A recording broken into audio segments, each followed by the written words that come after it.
Today on Doomed!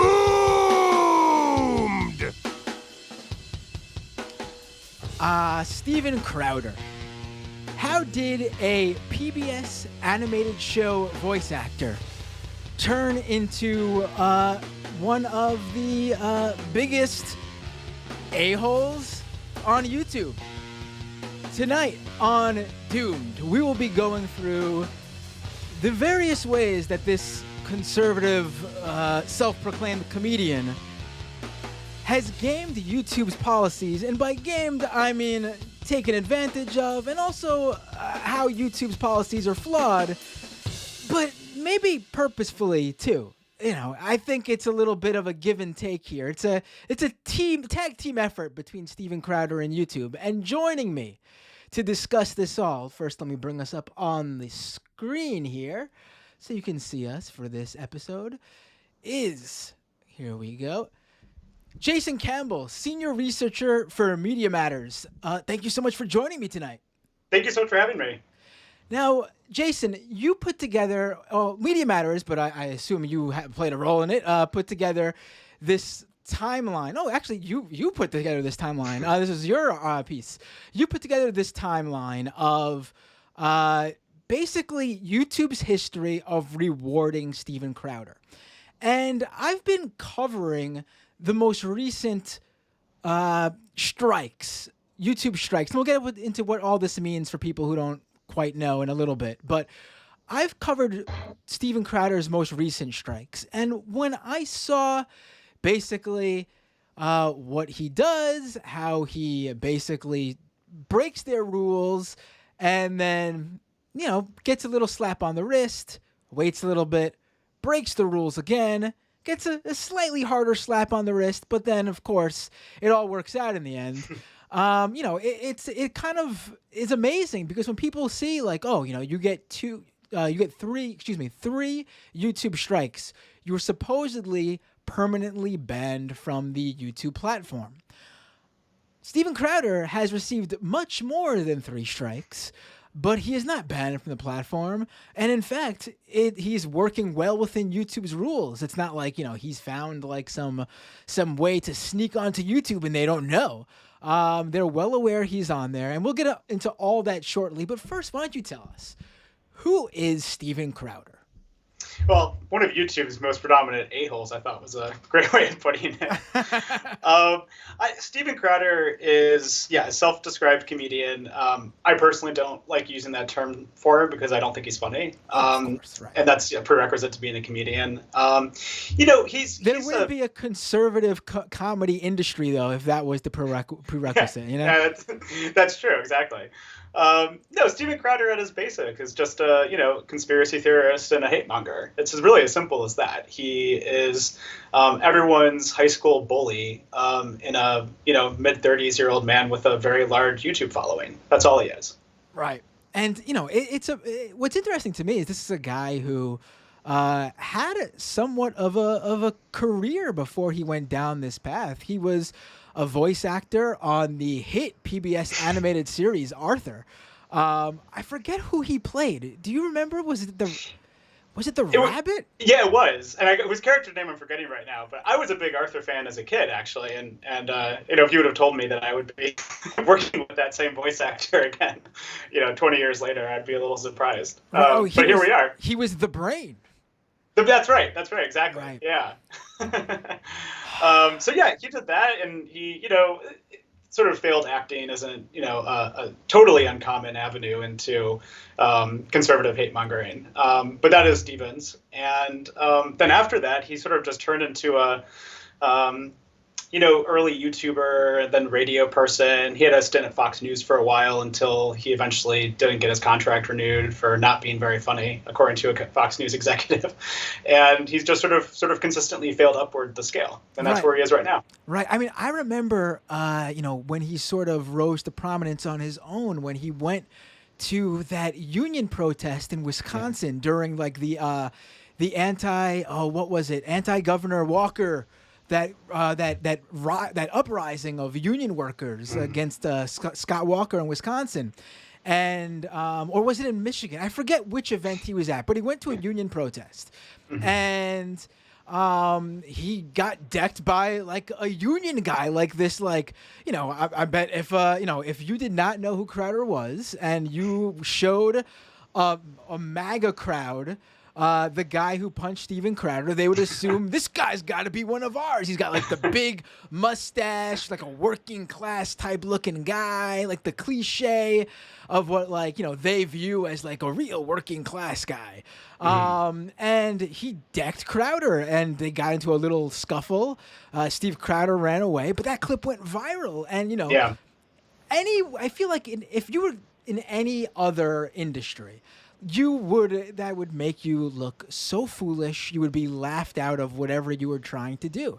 But I guess the conservative media industry were able to spin it as look at Crowder, brave enough to withstand this disgusting democratic masses over here. Yeah, exactly. I mean, I've been studying conservatism for a long time now, and at its basic core, grievance and resentment is the heart and soul of contemporary conservative movement right now. And any example to be used to show that is very marketable. And that was one for Steven Crowder's example. It was just this week. He references it very frequently on his show still. I mean, that was in 2012, I believe. So it's not like it was a recent occurrence. And, it's still played up as a huge example in his life. Right.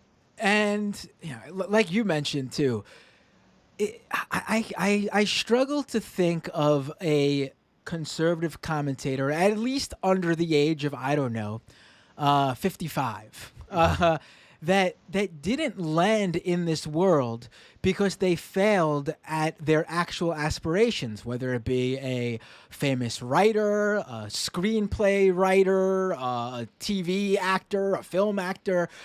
So many of them had Hollywood dreams that just, didn't pan out, and so they become disgruntled and blame the liberal Hollywood for ruining their dreams, and how I guess they were just too talented for those liberals in Hollywood anyway. I mean, if I wanted to throw a Freudian hat on it, I could say they're channeling their own personal resentment out at the people they feel are putting them down. But I mean, this really is so much of whether it's critical race theory or trans people using bathrooms or any number of issues right now. There's a pulsating heart of grievance that just courses through every issue that conservatives latch onto, and the conservative media ecosphere is basically just a large Ponzi scheme for perpetually pushing grievances on their viewers. Right. I mean, I'm surprised that every single one of them doesn't have a line of NFTs right now. Yeah. I mean, so Crowder ends up actually becoming, I guess, a screen actor in his own right via his YouTube channel, Louder with Crowder. And this channel is, I mean, it's blown up. I mean, it is, I believe, correct me if I'm wrong, you probably know better than I do off the cuff here. It is the largest independent political channel on YouTube. I mean, as far as I know, I think it might even be bigger than I like the Young Turks.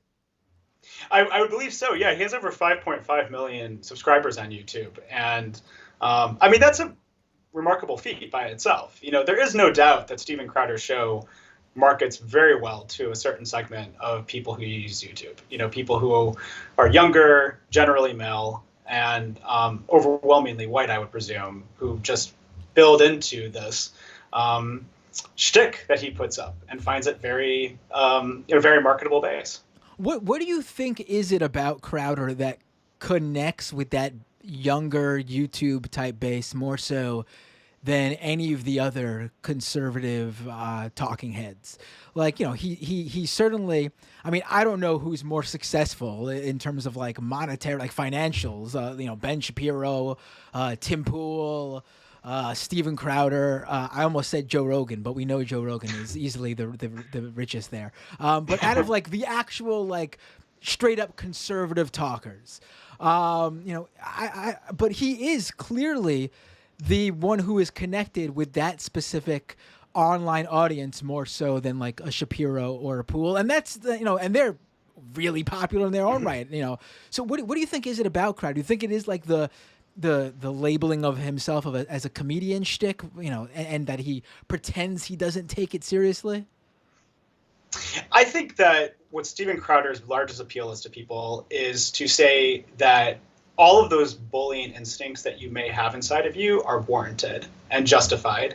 And it's okay to express that. It's okay to feel hatred and dislike towards other people for who they are, whether they're trans, whether they're overweight.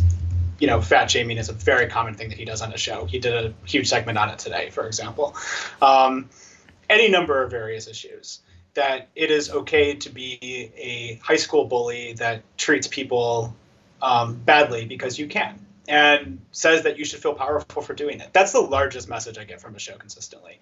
And it's one of the reasons that I find that, a lot of conservative people push, horrible talking points. A lot of conservative media personalities push talking points that, I just think are wrong, but, they're not wicked or something like that. Steven Crowder endorses negative feelings that you might have and impulses you might have inside of you as a person. And there's a lot of empowerment to that, I think, for someone who might want to say, I'm okay. I'm right for feeling the way I am about any number of different people. Right. Now, let's get into Crowder's history of breaking YouTube policy. Now, I guess I looked at this timeline, and I was actually a little bit surprised that it didn't start earlier. But I guess YouTube, I mean, when you think about it, when did Alex Jones get booted off? And I think there was no one, more obviously breaking any sort of policy YouTube had at the time than him.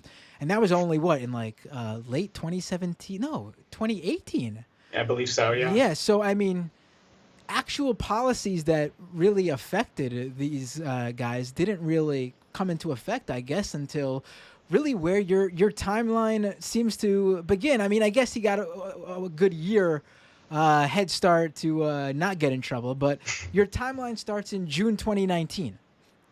Yes, yeah. So June 2019 was when Carlos Maza, who was working at Vox at the time and used to work at Media Matters, did a very effective job of pointing out just what a bully Steven Crowder is. He was very cruel to Carlos on his show personally. And, it became a big enough issue that YouTube was sort of boxed into having to respond to it. And their response to it was to demonetize Crowder's account, but they did not suspend him for it. The demonetization ended up being temporary because in a little more than a year later, he's back to, being monetized again. That didn't stick. But nonetheless, it showed that they were sort of willing to give him some leeway in the type of action that he was able to do on his own show.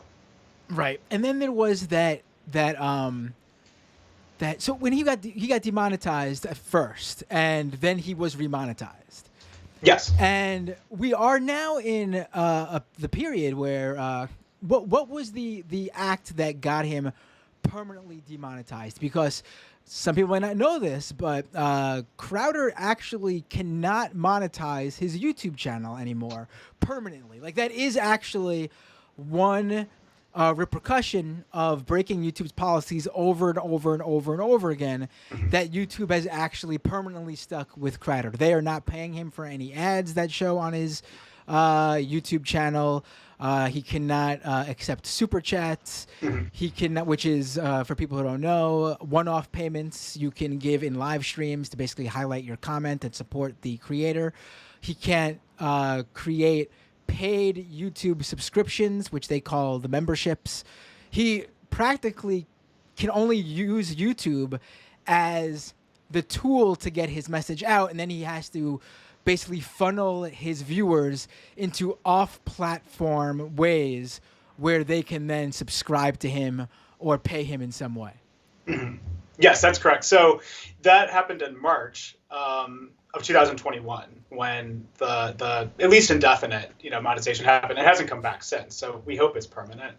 And YouTube cited spreading COVID misinformation for that. Unfortunately, with a lot of these things, we have to just rely on what Crowder says, because the messages are going to him from YouTube. And though there is some reporting like you had about independently reaching out to YouTube about it, a lot of the information we have to derive just comes from what he provides. So according to YouTube, issued by Crowder, they cited COVID misinformation as the reason to give him a first strike of the year and also indefinitely demonetize his account.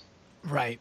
And I recall, this might be before he was permanently demonetized, but I recall, I mean, there's a few specific instances we'll discuss to really hone in on just how this guy put stuff out there that clearly under YouTube's own policies should result in a repercussions that more permanent than what he's received. There was that super racist rant he went on about black farmers in I think it was last year. Yeah. It was around the same time as this first. I think it was even like within 2 weeks prior, if I'm getting my exact dates down. It was. I mean, I watch Steven Crowder's show every single day, and condolences. Yeah, thank you. Yeah, it's definitely prematurely aging me. And incredibly racist things. I mean, that's just par for the course from him. But this one even stood out to me as just being like shockingly racist. YouTube apparently decided that it wasn't at least enough to warrant a suspension because they did not give him one for that.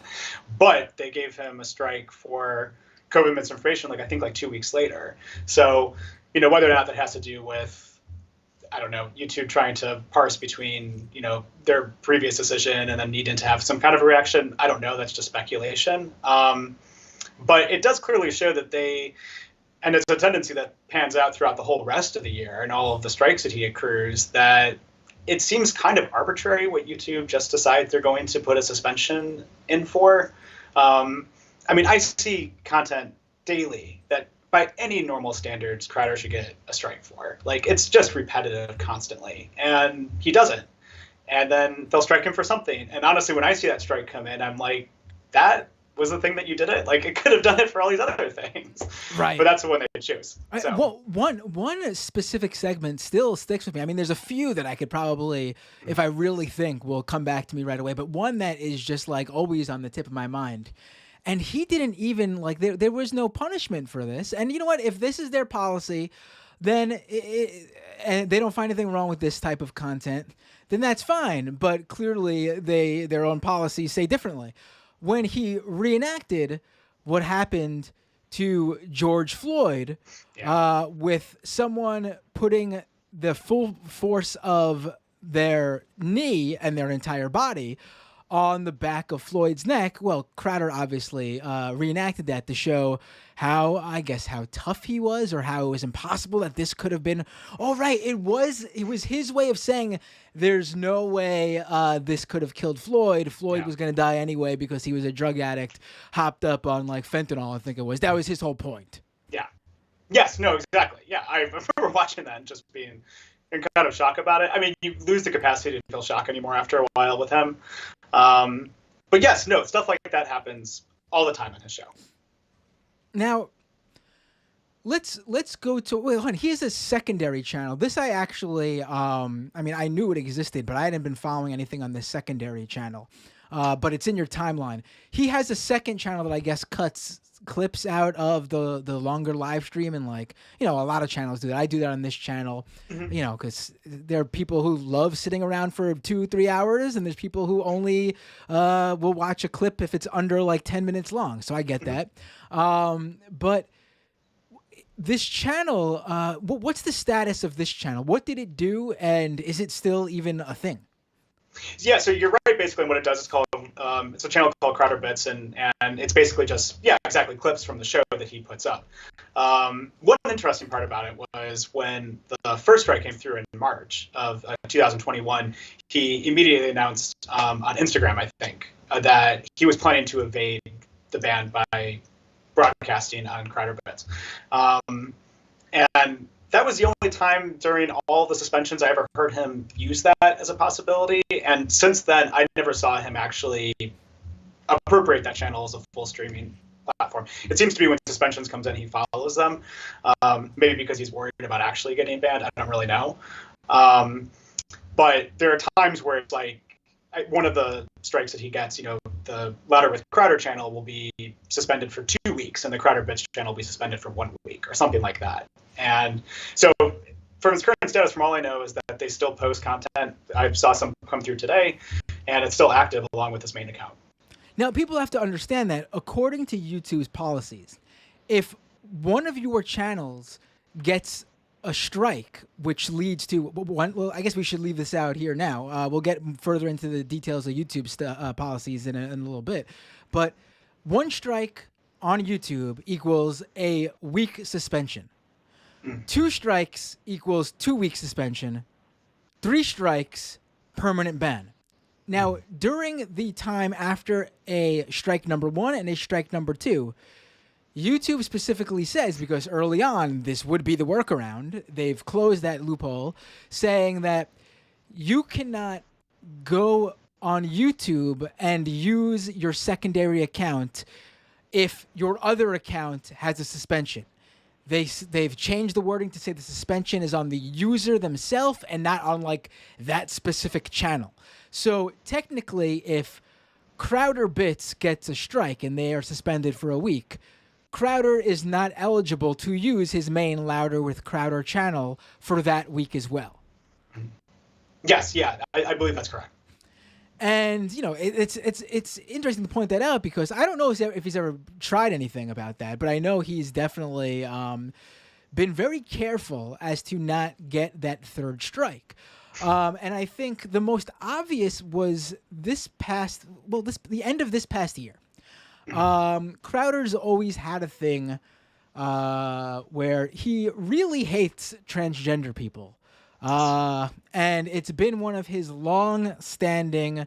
I mean, really, I think more so than. I mean, if you thought the racist bits I mentioned to you earlier, I mean, that technically might even be like not even his worst when compared to like how often he goes on these long ranting segments on trans people. Yeah. And YouTube has very specific rules when it comes to attacks on the LGBTQ community. And the first one that you mentioned, in fact, I think you sourced an article I wrote and I covered it on this show. He did a segment where he sourced a anti-trans TERF group who claimed that there was a rise in women in prisons in California being raped by transgender people because of a California law that basically allows trans people to go into if a trans inmate can request to be moved to a prison that reflects their gender identity. It's a long process. It's not as simple as just saying, if inmates in a men's prison, they can't just go, I'm a woman, I want to go into a women's prison. There's actually like a long process with reviews and such. There's only been a handful of people actually moved under this law. And he basically sourced this anti-TERF group saying that one of the cis women in this prison was raped by a trans woman and was impregnated by them. And it later came out that this TERF group was completely bullshitting. They even admitted it when later recalling their own details that, they just heard this through the grapevine or were just detailing something that could happen. I had reached out to the local, the corrections facility in California, and they gave me the full-on stats of the trans inmates and where they are in each prison. And, basically they said this specific case does not exist. And listen, I understand there's issues with TERF organizations and issues with how you can believe in a corrections officer facility. But if an inmate is impregnated, we'll know eventually if that's true or not. I mean, there's going to be a result from that, and clearly that wasn't the case. And he got suspended for a week for that one. Yes. Yeah. I mean, in terms of the point that you brought up first was perfect. I mean, at this point, you kind of like when you're talking about the horrible things that Steven Crowder says and does, you're kind of really parsing within mud for it. But I would agree with you that he seems to reserve like the greatest level of vitriolic hatred towards trans people, which is not, by the way, totally uncommon to him. I mean, the content that you see, the anti-trans content you see in conservative media these days is really quite astounding. It reminds me of content that you would see, hate speech you would see against gay people in the 1950s. It's really shocking. And they do it because they can get away with it, and that seems to be acceptable to their audiences, and it's horrifying. And Crowder really exploits it. And it's interesting, out of the 4 strikes that he received in 2021, 2 of them were just for anti-LGBT content. One of them was for the COVID information, as I mentioned earlier, and then one of them was for online harassment and bullying.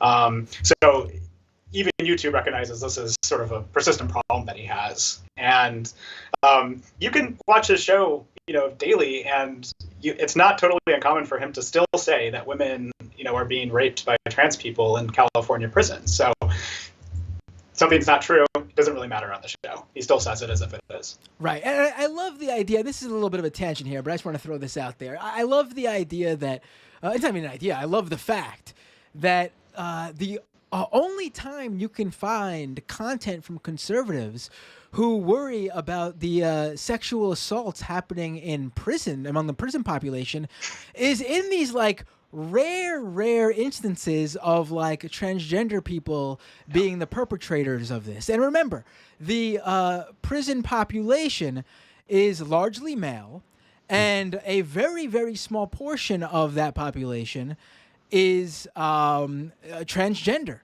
And, they even will make prison rape jokes all the time to show you how seriously they take, sexual assault in prison. But, it's okay, I guess, when it's running rampant in a men's prison between 2, I guess, biological men.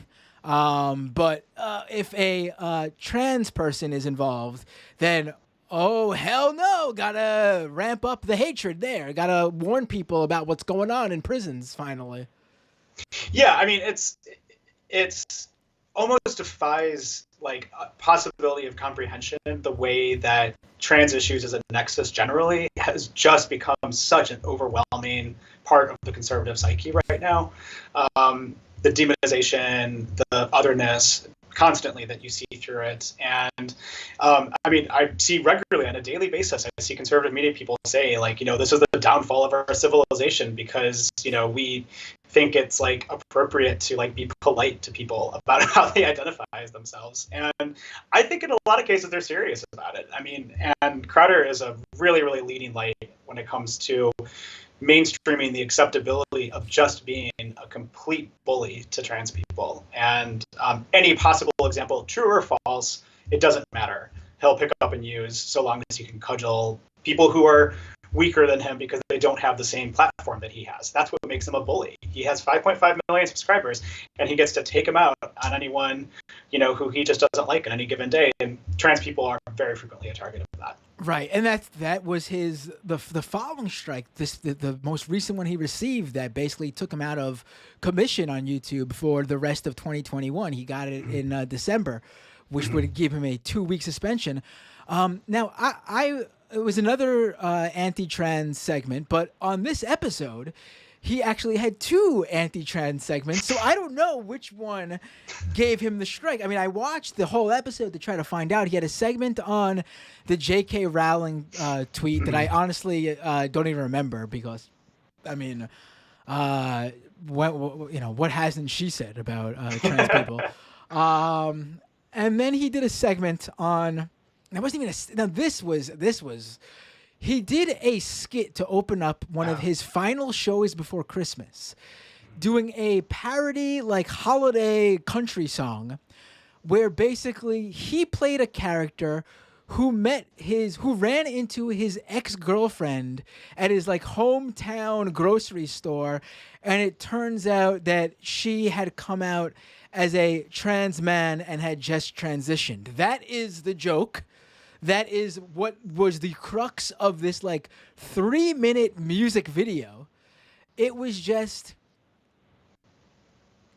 listen, we can talk about PC or whatever, and we can talk about comedy, and and people can argue that if if something could still be funny yet offend people and be non-politically correct, and that's a conversation. Fine, I understand that, but like, to those people who want to make that argument, please tell me where the funny comes in for Steven Crowder. Like, it's just like, this was stuff that was like done in like the early 90s. It's so old, and it wasn't even funny then. Like, if you're gonna be, if you're gonna be a TERF, if you're gonna be anti-trans and you're a comedian, like, at least like give us like the fact that it was a well thought out funny joke. I mean, I guess, at least give us that.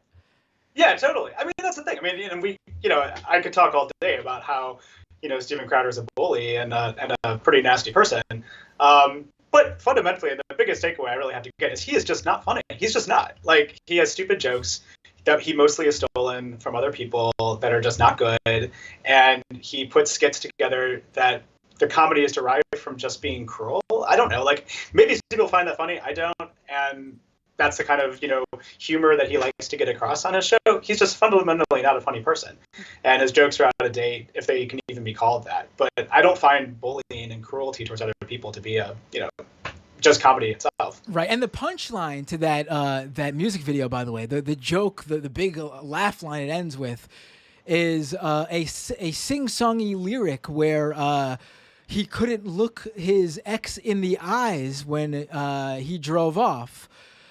Because he knew that the odds of his ex committing suicide were very high because they are high among the trans community. Like, that's the joke, that trans people disproportionately commit suicide. I guess because, I wonder why. I guess because society views them in the way they do. I guess because of things like that music video Steven Crowder just put out. I mean... Well, and of course, the strike before then, the one that he received in October, was for also another so-called parody video that featured Alex Jones dressed as an angel. Right. And the punchline of that was that, trans people are raping women in prison. So that's really funny, I suppose, from his show. This is the type of so-called humor that he deals with constantly. Right, and in that video, he loves to cross-dress in his skits and his segments. And now, I'm not one of those people who are gonna try to pretend it means something. I don't think that's even the big deal. To me, it's the fact that, like, who the fuck in 2022? I mean, literally, who the fuck in the year 2000? Who in 1998 thought cross-dressing was funny at that point? Like, it's so out of date and out of touch, and it's like, that's the joke, that Steven Crowder is wearing a dress. Like, that's the joke. I don't. Yeah, it's not really something I can quite understand. Right, and we know that, like, he likes to talk tough because he wears those two the gun holsters on his. That's his, like, new uniform, and he sits every day with those gun holsters on him behind his desk. And he oftentimes has one on his desk too. Right. Well, you can't have enough of those, right? No. But he also, and here's the thing, and I need to disclose that I am connected to the show that was involved in this, the Majority Report with Sam Seder. He is terrified to actually discuss these things with people who want to debate or discuss it from the other side. As people know, he was supposed to debate Sam Seder at a Politicon event. His dad, who is his manager, had the Politicon people cancel the debate. And then last year, with help from Ethan Klein of H3H3, Sam Seder actually got to surprise Steven Crowder on his show. And Steven Crowder basically ran away on his own show, basically cut Sam off, wouldn't let him talk, and just hung up on them. And it's just like, even to his audience, who somehow finds the jokes, I should say, quote unquote, entertaining. Even a few of them called into the Majority Report to say, like, they didn't quite understand why Crowder did that. They were looking forward to that discussion. And it's like, I feel like, it's unfortunate that they don't quite get it. Like, they don't get what's going on here. Like, they don't get that discussion could never happen because then a discussion might change their mind. And then they might not find Crowder's jokes so funny anymore. And then they might not be part of his paid membership mug club anymore. Like, I wish they could understand why Crowder shuts those things down before they could even happen. Yeah, but of course, Crowder might do that, but then he begins most of his shows by just, showing random TikToks of some leftist doing something and then just mocking them repeatedly for, several minutes. He has a segment that he does oftentimes behind his paywall of, making fun of people on TikTok who are expressing their own gender or sexual identity or something like that. So people who have no capacity to defend back against themselves because he's just pulling out a video and making fun of them. That's perfectly fine to do. But actually having an honest dialogue or something, that's off limits. And Crowder comes up all the time because he pretends to be a comedian, and he'll say the point of comedy is to use it as a defensive posture to go against the powerful, and that's the whole idea that he uses like that. I want him to explain what is possibly the power that he's fighting by just pulling up random people who post videos to their personal social media accounts and then mercilessly mocks them to his 5.5 million subscribers on YouTube. He thinks that's an act of defending against something, and I'm still kind of unable to understand what that would be. Right. I'm so glad you brought that up. And again, we're going a little bit off tangent. We'll get back to YouTube policy. That's the next part I want to talk about, the YouTube policies themselves, but and also the company and what they're doing here. But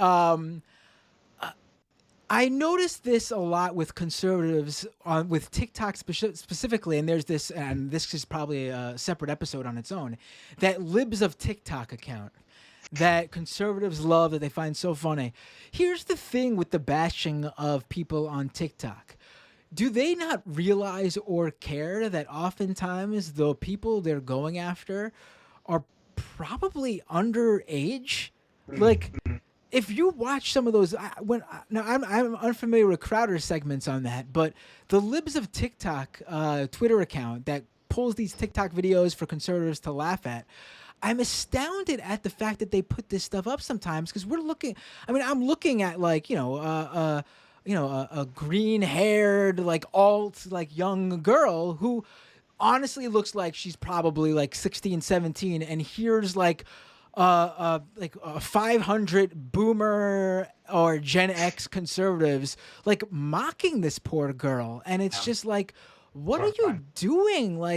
At least do this with people on social media who are clearly above the age of 18 at the very least, or at least go after people close to your own age. But why are you doing this? What's wrong with you? Because it's easy and they can. I really think there's not much more simple than that. I mean, the singular ideology of conservatism right now is owning the libs all the time on every issue, and they don't really care what they have to do that. And Crowder's a really big flagship in that whole procedure. And I talked about how Steven Crowder has a huge subscriber base, which he does, but it's not just that he has a lot of popularity. I mean, United States senators come on his show. He's had presidential candidates on his show. He's an important voice in the conservative media ecosphere, for worse, I think. So he'll go from talking to Ted Cruz for 20 minutes or 30 minutes and then, making fun of, a possible teenager who put out a TikTok video. And I think it just kind of, swings back around to the fact that at his absolute core, Steven Crowder is an extreme bully. And that's really all that he is. Right. So let's get into YouTube a little bit. Now, I maintain this because I know Crowder fans will probably come across this and be like, oh, look at these two libs trying to censor people. No, free speech. It's listen, I've long held the belief that, listen, if you are a platform that wants to have this first of all, I think if you're a platform that believes in free speech and on your platform in terms of no censorship or moderation or no fingers on the scale here from the company, then you have to get rid of your engagement algorithms and your algorithms that promote content, because you are inherently, by having those algorithms work that way, you are putting your finger on the scale. That's not a free speech platform. You are deciding, or your software or app or platform is deciding what content gets seen. So number one, on that aspect, if you want to do that, then get rid of that shit. Number two, if you want to be that platform that allows whatever kind of discussion, racist content, sexist content, anti-LGBTQ content, I mean, again, this is in the United States of America. You're well within your right to do that stuff as long as it follows the law and is legal. You could allow hate speech. It's not against the law to have hate speech, but own it. Own it. And that's the thing. I am only, when we talk about this stuff, I am only holding these companies to their own policies that either A, they actually believe, or B, are doing as a PR response. Yeah. And either way, that's why I go after it. I could care less if Steven Crowder, is on YouTube or not. In fact, from a selfish standpoint, no Steven Crowder means I would probably have less content to mock on this show. So here's the thing. YouTube clearly knows that Crowder, I mean, it's no like the last two suspensions to me were the most obvious. That Crowder, well, Crowder clearly knows how to game it in a way where things he thinks could possibly run afoul. I mean, I personally believe, there's no proof here, but I personally believe they sort of time it that way. They time certain segments. What do you think about that?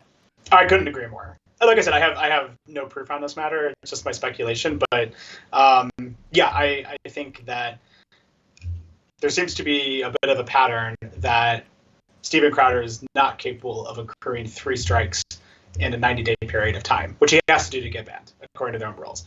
And whether that's deliberately or not, I suppose is a question that's open to debate, but it certainly looks that way to me. And to the point that you were saying, whether or not, what speech is allowed on what platforms, like whether or not it's right to have speech content on platforms or not, interesting debate. That's not what I'm concerned with. All I'm saying is that YouTube has a set of policies that they lay down that every person on their platform has to abide by, and Steven Crowder flagrantly breaks them all on a daily basis. He bullies people, which is contrary to their policies. He spreads misinformation, which is contrary to their policies. And he spreads hate speech, which is contrary to their policies. Every day he does it numerous times. And yet YouTube arbitrarily determines to sometimes give him a strike on something in particular. And oftentimes for the 4 strikes that he received, I was a little surprised that that was the thing they gave him a strike on instead of the other 5 things that I saw him do on a given day. So in terms of its deliberateness, it looks to me that way, and all I would like is to see YouTube just apply their own policies the way that they're stated equally across the board. And I think that Steven Crowder is being protected by the privilege of his 5.5 million subscribers and not being held accountable. Right. Oh, I just realized people who aren't, we know what's going on. So sometimes I guess I just realized we didn't lay this out for people. YouTube's policies on strikes it's incredible. So when you break YouTube's policies, now this isn't copyright or anything like that. You can like get you can get content demonetized that doesn't equal a strike. For example, if you show a clip from a movie and the copyright owner strikes you and tells you to take it down, or they monetize your content, you're fine. You're not going to get a strike for that. But if you break YouTube's community guidelines with, for example, the anti-LGBTQ content, like the full-on hate speech that sometimes Crowder puts out there, you get a strike. And that strike comes with a 1-week suspension for strike 1, 2-week for strike 2, permanent ban from YouTube, strike 3. Now, here's the thing. If you accumulate, so that happens if you accumulate 3 strikes. But here's the thing. A strike only lasts on your account for 90 days. So that means you can, throughout your YouTube career, get like 50 strikes. But if you time them correctly so that you never get more than 2 strikes at once, and that when you get what would be that 3rd strike, just after that first strike expires, so strike number 2 then moves into the strike 1 category. The most recent strike, which would have been strike 3, is now strike 2, and eureka, look at that, you don't have strike 3. Like, it's incredible. And this policy also aids them in some way, because if they're not on YouTube for a week or 2 weeks, then by that measure, how can they get that 3rd strike within that time frame? You're giving them free extra time to not accumulate that third strike. Mm-hmm. Totally. I mean, and YouTube's shown that they're not afraid to, ban very big accounts that cause problems. For some reason, they've chosen not to do with Crowder. And I honestly, if Steven Crowder just tempered his speech back entirely, and let's just assume that he stopped being an absolute bully to trans people, that he stopped saying incredibly racist things, that he stopped spreading COVID misinformation, and his shows were nothing more than just workout videos and arguing about low tax rates or something like that, then fine. Okay, he's a conservative person on YouTube, and that's totally great like that. The problem isn't with him. The problem is that YouTube allows that content to spew out into its viewers every single day. And it's incredibly toxic. Just recently, within this year, Crowder is saying that people should have Omicron parties, and that it's possible that, the Omicron variant is, decreasing the death rate more than vaccines are. It just spews that out completely, and that's fine. Crowder does not get a strike for that. But he gets a strike for something else.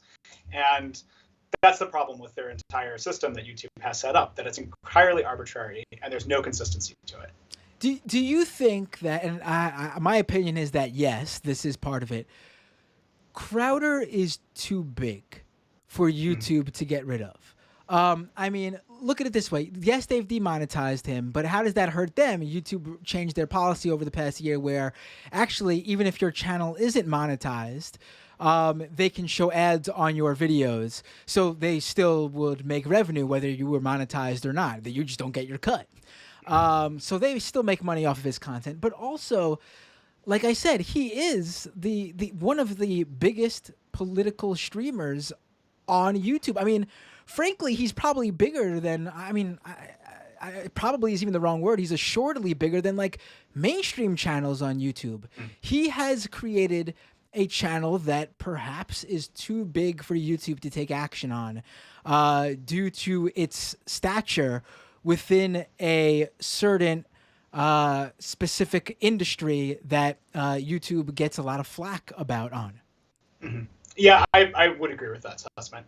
Once again, that's my speculation. I don't know if that's true or not, but it certainly seems to be the case that they're protecting him in some way.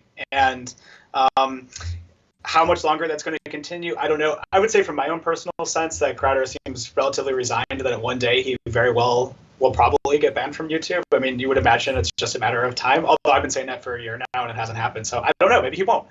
And he has other ways by which to continue broadcasting if that happens, and I think he's prepared for that. But his content is certainly not tempered at all in response to all these strikes he's been accruing. If anything, I would say he's just continuing on exactly the way that he always has been and daring YouTube to ban him, which apparently we'll see who blinks first in this case. But his channel is very big, and I could see YouTube deciding that they just don't want to do it because they don't want to deal with the hassle of banning him, but they don't want to deal with the backlash of not, giving him some level of accountability. So we just have the cycle constantly going in which they'll have two strikes at any given time. One of them expires, then we just keep going on and on and on and on. And it's really quite hypocritical and appalling that YouTube would continue to reward that type of behavior on their platform. Right. Now, two really quick points if you have a few minutes still. Are you good with time? Yeah, of course. Okay. Yeah, that's great. Now, one is I actually think that the permanent ban on social media platforms is sort of an outdated policy. That's my own personal opinion because we've seen, back in the day, maybe how long did a platform's shelf life last? So, a permanent ban wasn't the end of the world. There would always be a new platform. But now we've seen, Facebook, Twitter, YouTube, etc., TikTok, Instagram are cementing themselves as the long-term plan. This is going to be probably what people are on for I don't know about decades down the line, but for the current generations, this will be the platforms that they're on for their lifespan. And if someone who got banned from YouTube for this content had some awakening and years down the line decided that they wanted to start, I don't know, a book club channel, I would be fine with, YouTube allowing someone who's banned, or on Twitter, someone who's banned to do that. But the idea that you would just give them this this 90-day suspension is unbelievable to me. When you would just like, it's just so weird to me. Like I just wanted to point out that I'm someone who comes from like, yeah, there should be like restitution, like not restitution, like people should be able to show that they're like they've changed and they want to like make something that's completely different so they don't get themselves in that same trouble. And even I think like some of those policies are too far, but then it's like when he's putting out the same content and you're just doing these slaps on the wrist, it's just like unbelievable.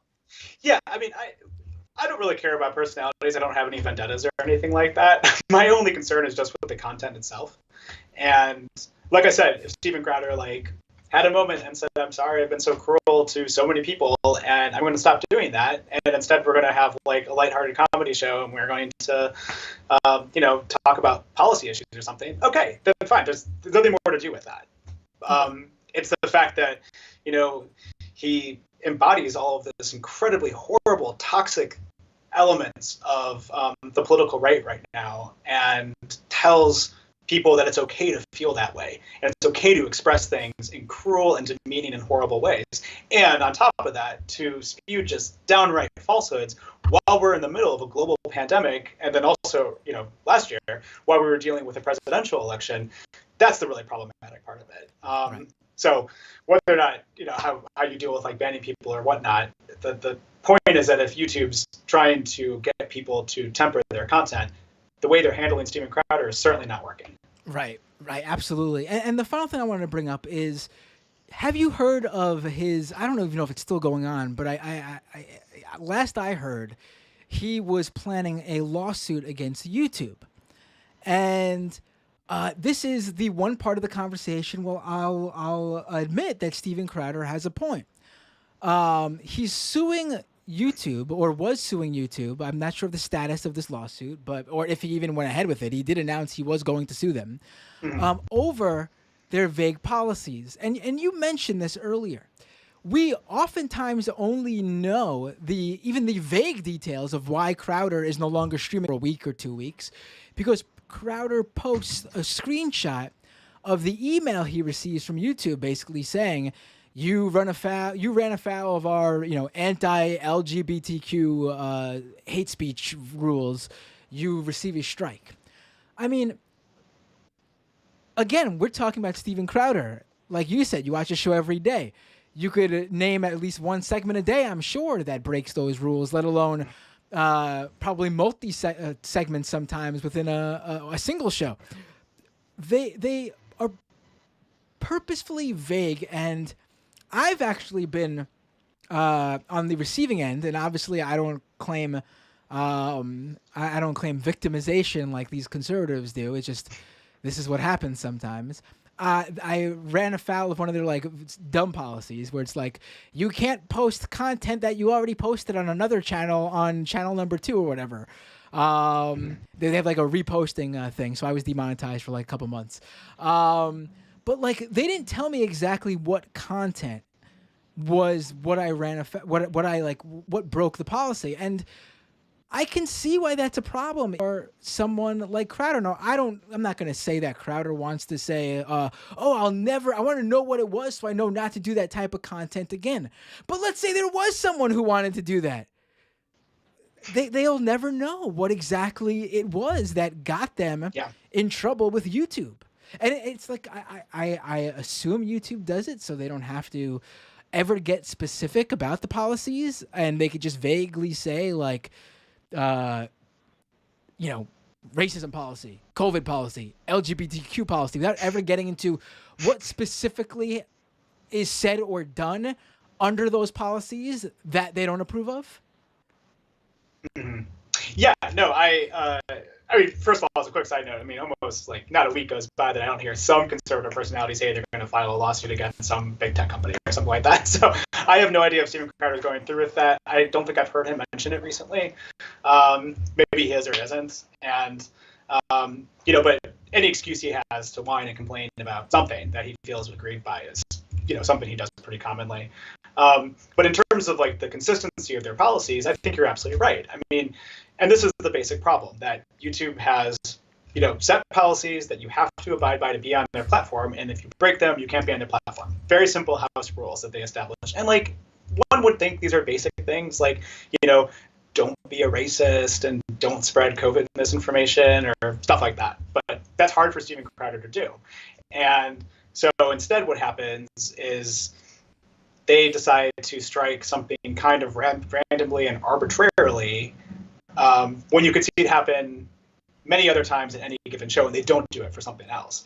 And so if they're going to have policies, okay, they should be consistent and at least consistently applied. And I can understand, like, from a content creator's perspective, why it would be frustrating if you feel like you don't have any clarity on exactly what those policies are at any given time, because it makes it really, really hard to produce it. So I don't want to sound like I'm sympathizing with Steven Crowder's predicament or anything, but there is certainly the case that, as someone who's on the opposite side of him, who's reviewing his content, it certainly doesn't seem very clear to me what the policies YouTube has are. Right. Jason Campbell of Media Matters, thank you so much for joining me tonight. Oh, before you go, let's end it on this. You said you think Crowder is trying to get banned from YouTube, or I think you said that he's expecting it. He's resigned to it, yeah. He's resigned to it. How do you think that works out for him if he gets banned from YouTube, if it actually does ever happen? And really quickly, my take, I think, if he had a smaller channel, it could probably be worth the trade-off. 5.5 million people that you can funnel, even if you can't monetize them directly, but 5.5 million subscribers that you could funnel to like your own personal website with a subscription link with like a PayPal button or like a Stripe checkout. I mean, that's a lot to give up just for that temporary PR push of YouTube banned me, everyone get behind me. Yeah, I agree. I mean, if I had to take a guess, I would say it's hard. I mean, at least limits his capacity to grow, which is something that I believe he said before. I think he would survive. He's partnered with Blaze. He goes on Rumble. He has his own independent, the independent company with a subscription service. So I would imagine that the business operations of it will probably continue, but it would make it hard for his business probably to grow. Steven Crowder is an embodied abyss of hatred, and to have any topic by which he can spew hatred on with a pretty large microphone, I'm pretty sure he'll find, unfortunately, a footing in today's conservative media ecosphere. Right. Is there anything you want to promote before you jump off, a Twitter account, an upcoming piece, and feel free. No, I appreciate you pushing the Steven Crowder piece I put together a little while ago. It was interesting, a little heartbreaking putting it together, just like laying out the actual dates of how he's managed to evade this the whole time. But, I could only hope that maybe, sometime either YouTube will have consistent policies or possibly Steven might, stop being such a bad person. But in the meantime, I'll continue monitoring his content and letting everyone else know what he's doing too. Right. Thanks for joining me tonight, Jason. Have a great night. Thank you so much, man. I really appreciate it. It's been fun. Take care. All right, bye. I actually wonder what would happen first. Would Steven Crowder realize he's a bad person and resign to change himself, or would he realize he's unfunny and try to actually write a joke? I noticed that in the chat there seemed to be a few Steven Crowder fans or conservatives who are sympathetic to Crowder. I want you to know that you can call into the show anytime. Unlike Crowder, I don't monitor calls. I don't have someone pick up and ask you what you're going to talk about and make sure that you're not going to give me hard questions or really give me a hard time. This is what happens. You open up Skype, the app Skype. You can do it on your phone. You can download Skype on your desktop, your laptop, whatever. Download Skype if you don't already have it. Type in Doomed Live. The name of the show is Doomed Live. And you dial that, you call in, you can click just the phone button, so you can just come in audio, or if you want, I'll be happy to pull your video up too on this stream. I take the calls as they come in. There's no one taking them for me to send them to me to patch you through to me. I literally take them the second you call in, whoever calls in first come, first serve. And I talk to you about anything you want to talk about. I don't say, oh, I don't want to talk about that. Bye. I don't, none of that. And I'm known, by the way, for going along, giving people lots of time, being, I'm not gonna say that I say this, but other people have said that I'm very nice, too nice sometimes to people who call into the show. I mean, I have called people ignorant who have called in before, but I assure you they said something ignorant that deserved it. But call in, please.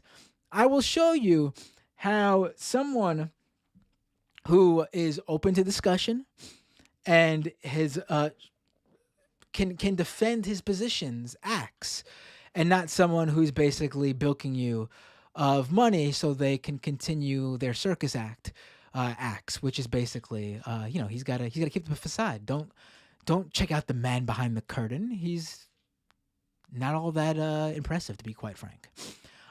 Folks, to support this show, we're going to patreon.com/MattBinder. That's my mug club. Patreon.com/MattBinder. Let me thank the recent patrons. Give me 1 second here. Patrons, I mean. The following people have supported the show since I was sick last week, so I have to go a little further back. I'll do. Oh, all right. 1 second. With that addendum, if you're calling in right now, give me 1 minute to do the promos, and then I'll call you back in. All right? I'm accepting your Skype call. I will tell you to call back in 1 sec.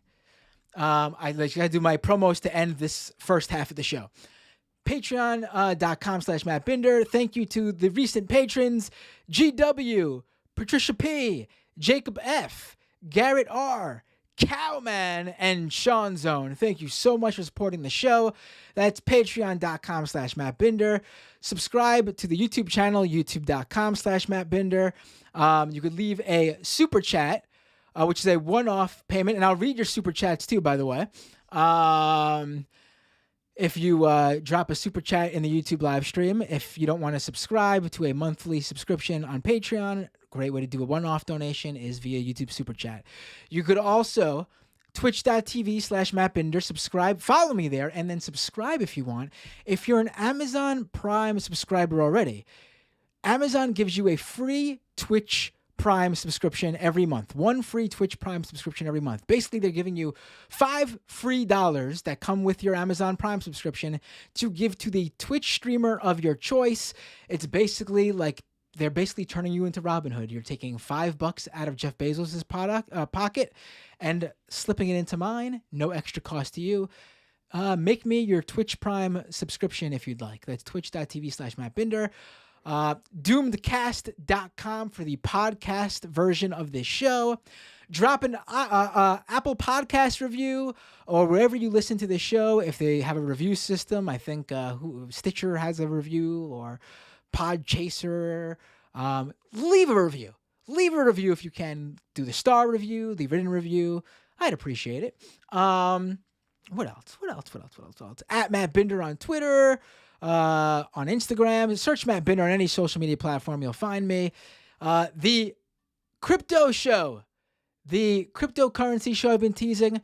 The first interview is in the bag, recorded, ready to go. I'm just finalizing some art and audio assets for the first episode, and that first episode should be out. I feel comfortable saying within a week, and then from then on it'll be smooth sailing because I'll have all those assets ready to go for every episode, and you'll have regular extra content, a whole extra show on cryptocurrency, by the way, which is a complete show that will be fully critical of cryptocurrency and NFTs and the blockchain, et cetera, coming at you multiple times a month. So yeah, for the freebie listeners, I will see you next week. Remember, I do a stream on Tuesday too, and then the interview podcast show on Thursdays. So if you're a patron subscriber or you were watching live right now on YouTube or Twitch, you can stick around. Don't go anywhere. I'm just going to take a 1 second break, and then I'll take calls, comments, questions, et cetera, et cetera. for the freebies. I will see you all next time on Doomed.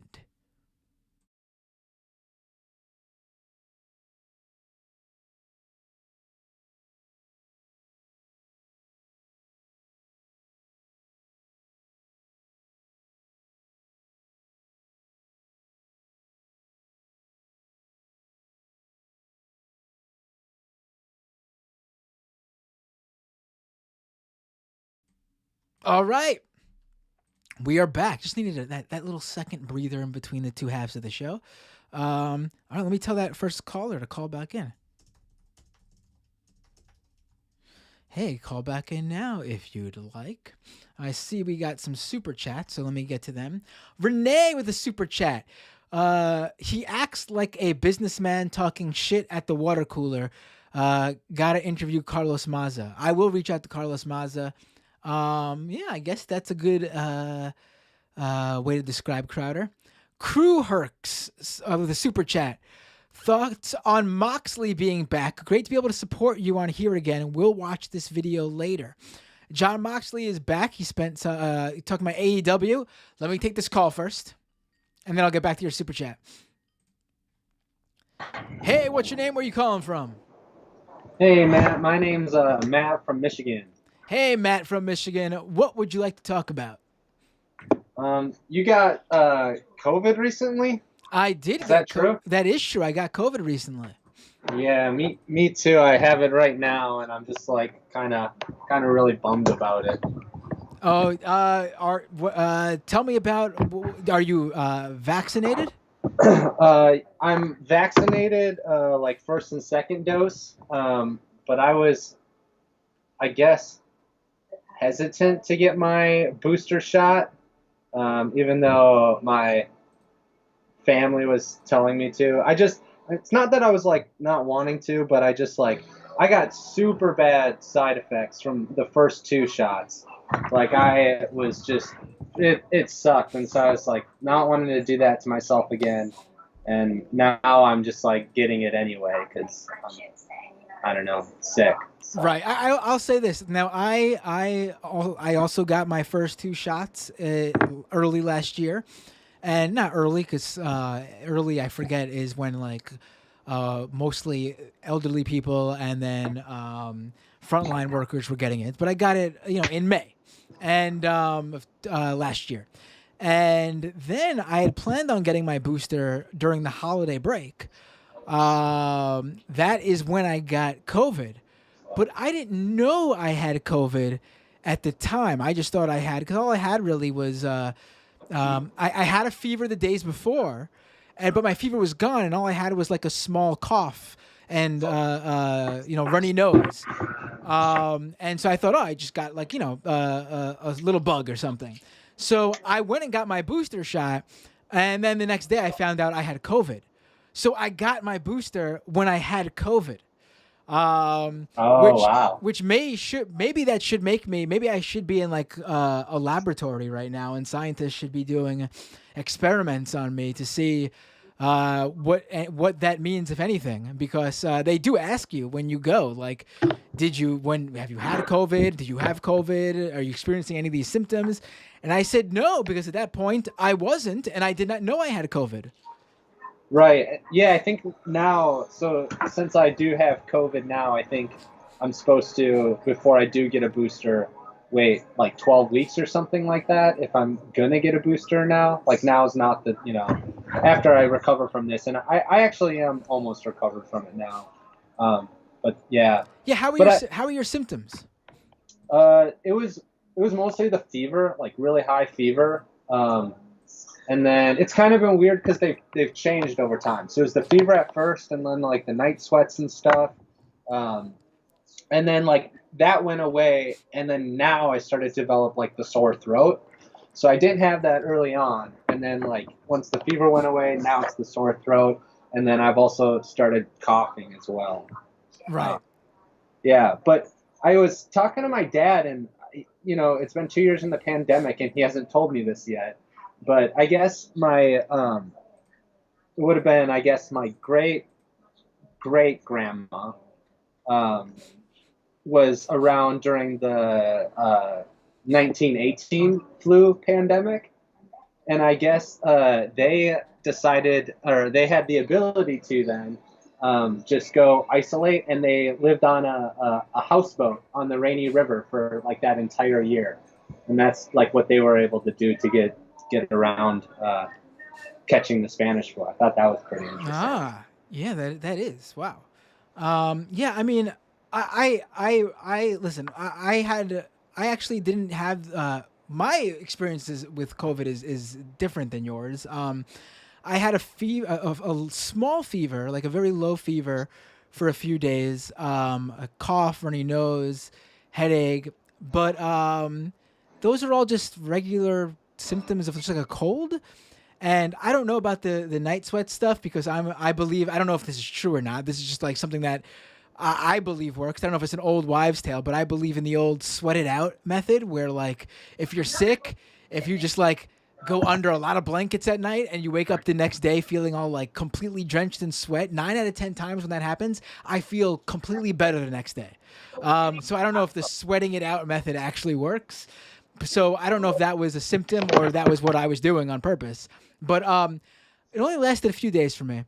And once all those symptoms either completely went away or were barely noticeable, then that's when I lost my sense of smell and taste. And that was that was a few days.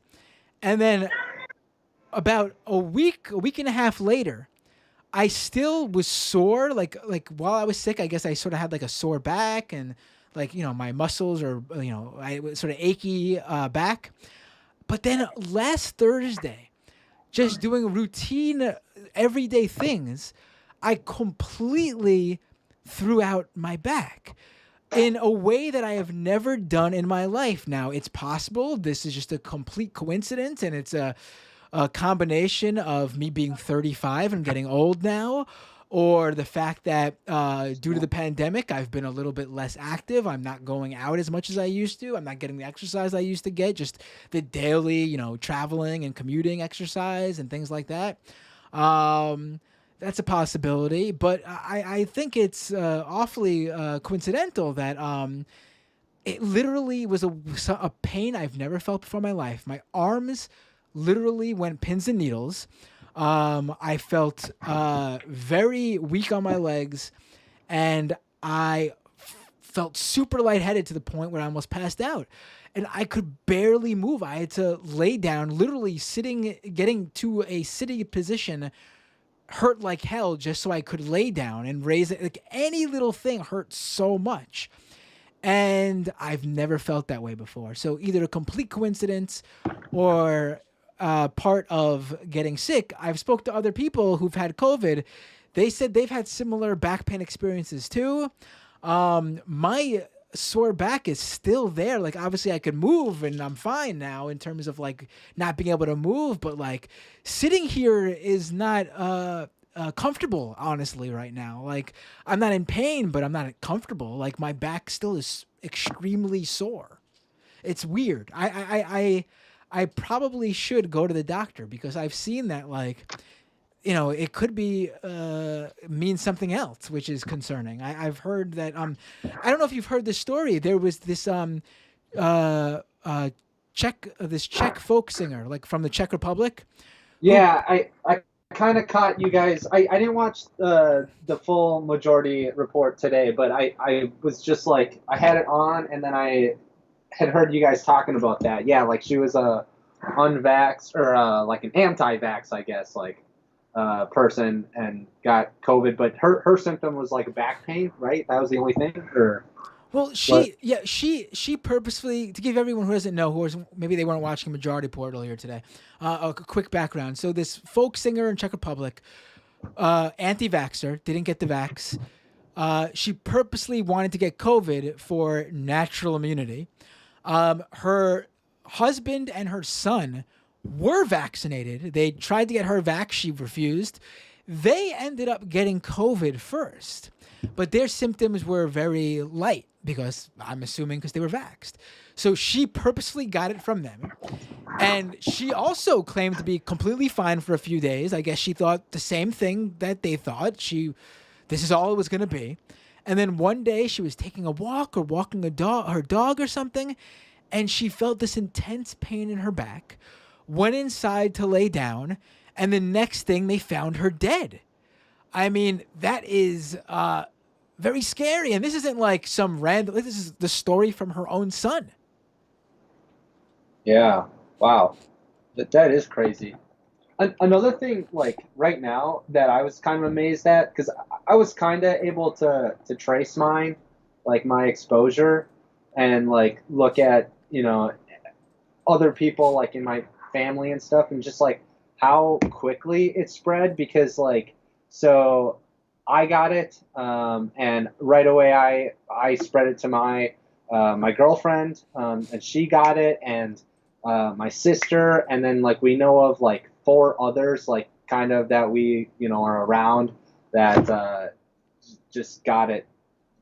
I don't know. It's just kind of amazing to me how fast it's like spreading. But yeah, I don't know. It's I don't know. It just amazes me. It seems like it wasn't spreading so fast before, and I guess that is this Omicron, like 50% more transmissible or something like that. Yeah. Right. I mean, I heard that Omicron doesn't necessarily, that variant doesn't necessarily lead to the loss in taste and smell. So some people who I've spoke to believe that I got the Delta variant. I don't know if they can tell which variant you have, honestly. But I mean, listen, I got COVID. I was vaxxed, and I believe that it possibly could have been worse.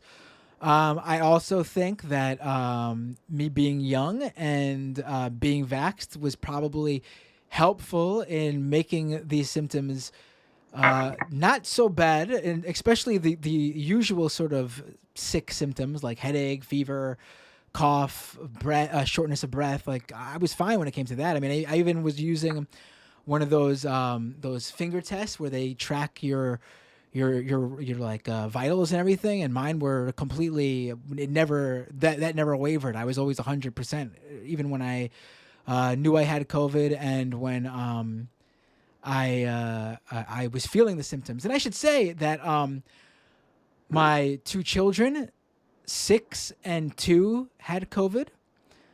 We all got it, the whole family. My partner, she got COVID, and we all experienced these same symptoms pretty much. Interestingly, the 6-year-old dealt with it the best. He had like one day where he was just feeling a little bit sick, and that was it. He was completely fine after.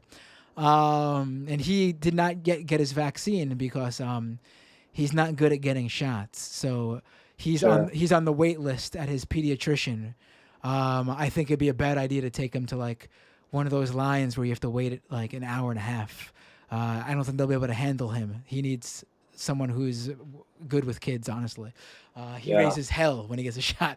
But like my 2-year-old was like really stuffy and had trouble sleeping for a number of days because she was having trouble breathing due to, not because of shortness of breath, but because like, kids don't really understand that they could breathe through their mouth if they have a really stuffy nose. So she was having trouble breathing through her nose, and she was just having a number of bad nights sleeping. But like, we were lucky. I don't know anyone who, and it still like was not fun. It was not fun. Like, I wouldn't want anyone to get this, quite frankly. And I mean, the idea that there's people out there who want people to get it or want themselves to get it is, I mean, why would you want to do that? It's just like ridiculous. Yeah, that is ridiculous. But I mean, yeah, because like I'm definitely not a person who's like, oh, this Omicron is just a cold. We need to all worry, or nobody needs to worry about it. But like, I guess I am a little bit, you know, like looking forward to maybe like it becoming more mild, and then becoming, less of a big concern where we have these huge spikes, and, we're worrying about like hospital beds, and it's, just more of a thing that, I don't know, and it just like it kind of seems like that's going to be a little bit like more likely that this is, you know, an endemic disease, and you know we can live with it. Um, but yeah, Right. it I would mean, help. I think everyone hopes for that, but I mean, I think there's a difference between hoping for that and acting like that's the case right now. I mean, that's the thing. Like, I don't understand people who get COVID and just like flaunt the idea that like, oh, I was asymptomatic, or I did have a few symptoms, but it was nothing. It was nothing more than a cold. Like, listen, that's basically, aside from the back issue, that's basically what I had. And you know what? I still am able to have empathy and realize that literally 2,000 people, between 1,600 and 2,000 people a day in this country are still dying from this. That means Yeah, that for a lot of people, and even more are hospitalized. So that means for a hell of a lot of people who get this, guess what? It's not just nothing or just a common cold. It's very serious. yeah, exactly. You know, it's like it's a I don't know. It can really, even if it is more mild now, you know, the symptoms, like there's still a lot more people getting it, and there is still some really severe cases, and like you can't, you know, not everybody can get it all at once because then it's just like a huge mess. But yeah, I don't know. I feel a lot of guilt, I guess, because I think I kind of let my guard down with like being careful not to spread it, and like once I got it, I, you know, I can't be sure how many people I did spread it to, I guess, you know, and so I feel guilty in that regard. Just I don't know. I try to be careful, but then you know you get it, and then you find out that you have it once you start developing symptoms, and then I think about, you know, like who else did I infect with this disease? And Yeah, listen, I get what you're saying. I wouldn't feel guilt if I listen. If you know you have it and you're going out and being an a-hole like some of these anti-vaxxers are, or these COVID deniers are, then yeah, you should feel guilty. So unfortunately, those people don't feel any guilt. But listen, like I said, like I was actually not symptomatic driving for a short couple of day family trip to DC that week when I ended up getting it, and I got to DC. We were doing things out, and then on like the last day there, that's when I started to feel sick, and I was like, oh shit. But this is nothing. What, I don't feel anything. This is probably just a cold or something. And then when I got back home that day, that's when we got tested and found out that we had COVID. I mean, I don't feel guilty because how was I supposed to know at that point? I was carrying something possibly that I wasn't even symptomatic during. You have no way to tell. And tests during that period were impossible to get.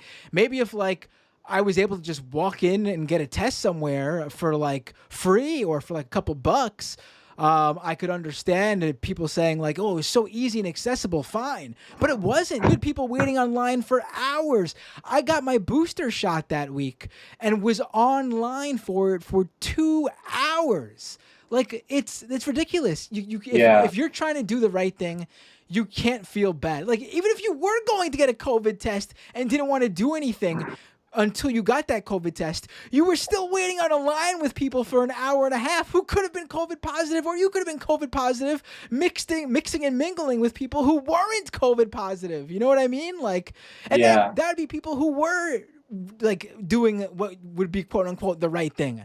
Like right, there's no way around it. Like, unless you were willingly out there knowing you had a COVID, you can't feel guilty. You just can't. Especially if you were taking precautions, you were being careful. Like the second I knew I had COVID, we stayed inside for 10 days.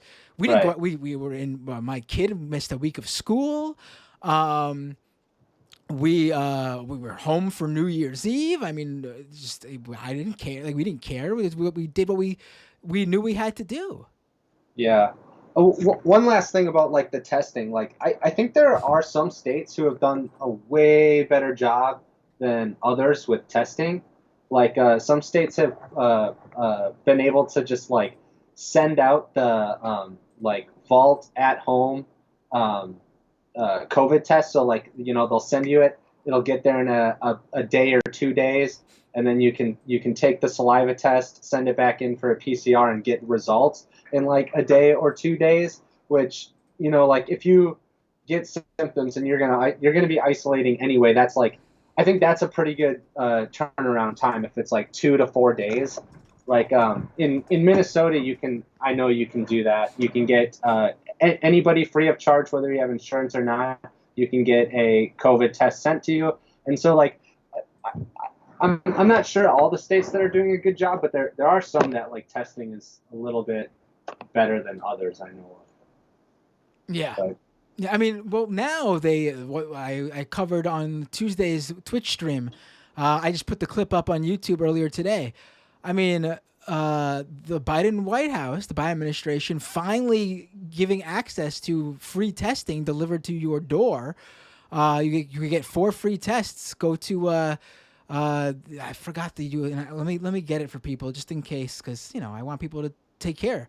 USPS.com/COVID test. You could order 4 free COVID tests from the United States Postal Service delivered to your door. And I mean, they should have done this months ago, though. I mean, months ago, you had the White House press secretary, Jen Psaki, whatever her name is, openly mocking that idea. A reporter asked what were they going to do about the cases going up as we approach the Christmas holiday season. And she was like, what do you want us to do? Send a test out to every household in America? And it was like, yeah, that's what you got to do. And now look. Over a month later, they're finally doing that. Too little, too late, I guess. But hell, better late than never. I don't get why it's 4 tests per household. That doesn't really make sense to me, because you could have 6 people in your household, and it's like, why is it 4 per household? That kind of bugs me. Right, and it also affects certain minority groups who there's more of a cultural norm for multi-generations to live under one roof. Yeah, exactly. I think that's a little strange, but I mean, I guess good job not even really good job. Like they should get like an F for like, how late it is. Like if you were going to turn in a homework assignment, and it was this 2 years late, like you wouldn't get any credit for it. It's like that. You're right. It should have been done, from the beginning. But. Maybe the teacher's grading on a curve. Maybe that's how they're looking at it. Yeah, maybe. Thanks for the call, though. I appreciate it. Yeah, good talking to you, Matt. I hope you feel better. Thank you. Bye. Bye. All right. If anyone else wants to call in, feel free. Bloop, bloop. Let's see.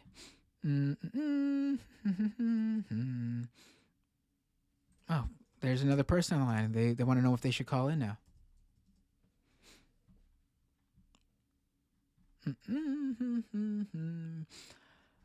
Here we go.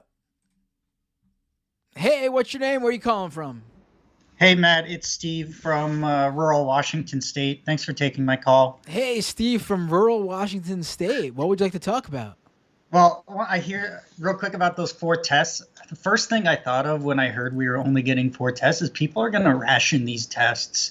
Like, they're going to think, well, I've got mild symptoms, but it could just be a cold, so maybe I won't use my test. Or maybe I'm going to wait for more severe symptoms, and then I'm going to use my test. And I think about you. You're like a family of 4. That's like 1 test for each person in your household. It's just, I don't know. It almost feels kind of insulting. Like that's all we're really getting from them. And it's, I don't know. It leaves me feeling almost worse. Like this is the best we can do. So that was kind of frustrating. Also, when I hear you describing your COVID symptoms, I work in a school district, and kids are already doing faculties, and even though we have wait, I'm sorry, you're breaking up. You're breaking up a little bit. I'm sorry. Hello? I've actually gotten sick in like 2 years. I don't know if they hear me. Like every year at school, I get like a sinus infection, strep throat. I was in 38, I'm still getting strep throat from kids at school. Like just thinking about getting COVID and then having to go back to work after hearing those symptoms that you described, having to go back to my classroom and teach that classroom even after, the symptoms have gone away and testing negative sounds just horrible to me. I think it sounds I'm sorry. I heard a little bit of what you said there, but you were breaking up. You want to try calling right back in? Maybe it's a bad connection. Yep. I like to give people another shot if they sometimes just a bad connection. If it's a connection problem, it'll be fixed right now when he calls back in.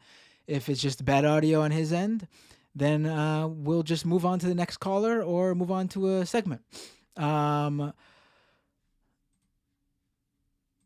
Oh, he's gonna just not try again. All right. Crappy rural internet, he said. All right, no problem. Yeah, I mean, I heard some of what you said about how, these lingering symptoms. Yeah, I mean, again, I feel very fortunate and lucky that my family got it, and we were all on the luckier end, the end where it wasn't that bad. I mean, again, besides last Thursday with my back, which again I can't completely until a doctor. I guess I'll go to the doctor if this doesn't go away soon. And if they tell me, then fine, that it was just like a coincidence and I'm just completely out of shape. Then that's on me. But other than that, I was, I'm lucky. I don't view that as, it means this virus is nothing, because 1,600 to 2,000 people a day are proof that this isn't nothing. Why hasn't, because I see some of them in the chat, why hasn't a single Crowder person or just conservative not tried to call in? I mean, it's kind of ridiculous, really. I mean, I can tell you this much. If there was a conservative show that took calls like this, I would call in and I would discuss with them. I mean, I've had conservatives on this show before as guests. I mean, all right, it is what it is. Hey, what's your name? Where are you calling from? Hey, Matt, it's Tony from Texas. How are you this evening? Hey, Tony, how are you? I'm doing all right. What's going on? I'm doing swell. I missed the majority report earlier today because I was working, so I'm going to have to catch up on that later. So I'm just catching you this evening. But shout out to Steve from Washington State. Did y'all hear about the tank top convention in Washington State? The TikTok or tank? Tank Tank? top. Tank top. No idea what you're talking about. It was sleeveless in Seattle. Oh, a tank top. Oh. I was thinking like a tank, like a military tank. I was like, what? No, it's just a bad pun that I came up with today. It's all, I mean, listen, it probably would have went over really well if I wasn't a buffoon who thought of a military tank for some reason. But continue. What would you like to talk about? I actually spaced on it. The previous caller was from Washington State, and I was like, oh, I have to call in and tell my pun, and I totally forgot the actual subject that I wanted to discuss. But thanks for taking my call and letting me tell a bad joke on the air. All right. I mean, hey, it is what it is. You have a good one, Zoe. You should call in next, or Renee. I haven't heard from Renee in a while. Yeah, I don't know. Well, I guess maybe Renee is too busy to call in. It's have a great night. Thanks for the great show. Take care. Not going to download Skype. All right, that's what someone in the chat says. All right, I am working on getting a phone number for you to call in. I mean, it seems pretty easy to download Skype. It doesn't cost you anything, by the way, for a Skype to Skype call. It's free. It's a free call. But I'm working on getting a number. So, yeah. We'll see.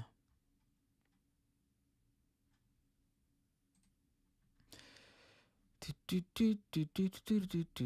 I do a segment? Don't really have time for a segment. Maybe we could do one segment. Let's see. Let's do this. Let's do this segment here. Let me just pull this up.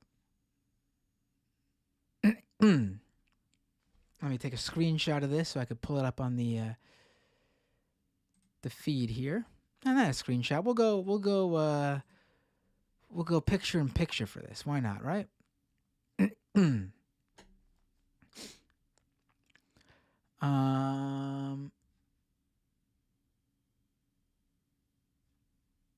All right, let me switch here to. No, we don't want Jen Psaki. We do want this. Here we go.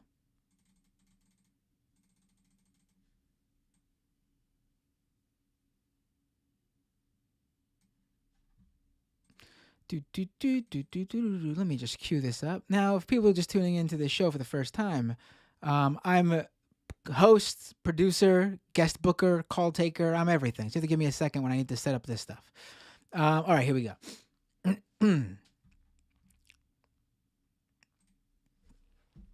So let's talk about it. And I love playing clips of my one of my favorite people to talk about on this show, and I've played numerous clips, is the old Groiper-in-Chief, Nick Fuentes. The self-described, I believe he's gone on record and declared himself a virgin, which explains a lot. Usually I don't think that has anything to do with anything. But let's not kid ourselves. Being an incel, obviously, does push these people towards these right-wing ideologies, and when it comes to Nick Fuentes, it pushes him straight towards white supremacy. And not saying he wouldn't be a white supremacist if he did get a girlfriend, but clearly it weighs heavily on his feelings towards women and just generally people who aren't white. And Nick Fuentes has been subpoenaed, along with others like Patrick Casey. But we don't need to talk about them for this segment. Another day we'll do an episode on this. But Nick Fuentes been subpoenaed by the January 6th Select Committee, which is investigating the storming of the Capitol. Of course, the January 6, 2021 riots at the Capitol building, where basically pro-Trump mobs tried to pressure Mike Pence and other Congress members to try to overturn the presidential election results of 2020, which saw Joe Biden, like him or not, Joe Biden fairly win the presidential election. And of course, Trump was not so happy about that, claimed there was fraud and it was rigged, and he really won, and he had his supporters go out on January 6th to try to get the election results overturned. Didn't go their way, but there was a lot of violence. A lot of people got hurt. A number of people died. It was just chaos and destruction. And we do know now, based on what some of the charges are against certain militia groups, is that there were indeed people well organized there who were plotting and planning for an actual insurrection. Now, people who followed this show, as I've been covering the right for a long time, and know I've typically not used the word insurrectionist or called it an insurrection because I preferred words that I felt more that basically covered it in a more accurate way. What you had was a violent mob who stormed the Capitol based on conspiracy theories they believed. They were duped into believing. And while there were people there who were serious and had plots and planned and plotted, I wanted to hear more and hear those charges. And now that we got them, I believe it was one of the leader of the 3%ers, if I recall, is being charged with literal insurrection. So sedition, I believe it is. So yeah, it was an insurrection.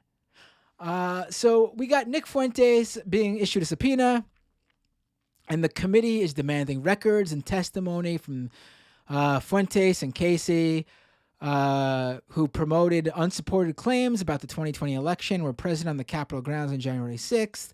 The statement further says, Nicholas J. Fuentes and Patrick Casey are leaders of the America First or Groiper movement and were present on the Capitol grounds on January 6th.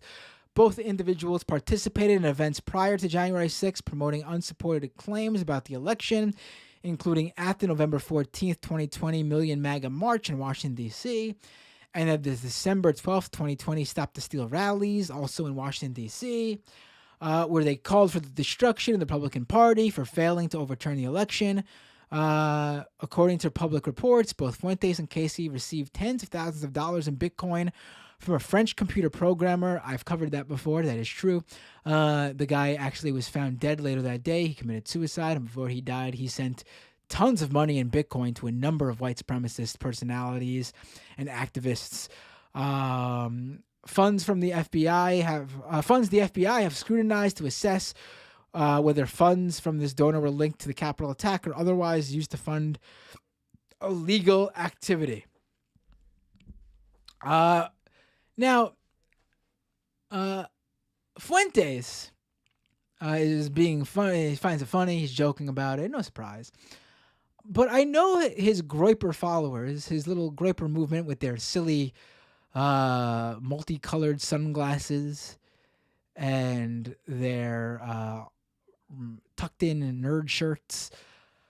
I know they like to deny a lot of what Fuentes is and does. A lot of them do it to be funny. A lot of them try to actually push this sort of gaslighting. For example, if Nick Fuentes is called a white supremacist, which he is, they fill up the chats with that he is not a white supremacist. I want to just, I want to just think about this for a second with you guys. I'm going to take your stance for a second. I'm going to say, where's the proof that, Nick Fuentes had something to do with what happened at the Capitol on January 6th? I want some proof, I'll say. I'll put myself in your shoes for a second. And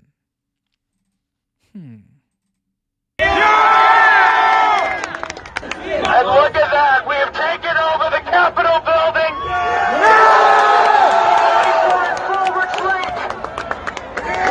Let's go! Say goodbye. Say goodbye to the Capitol Police. Bye.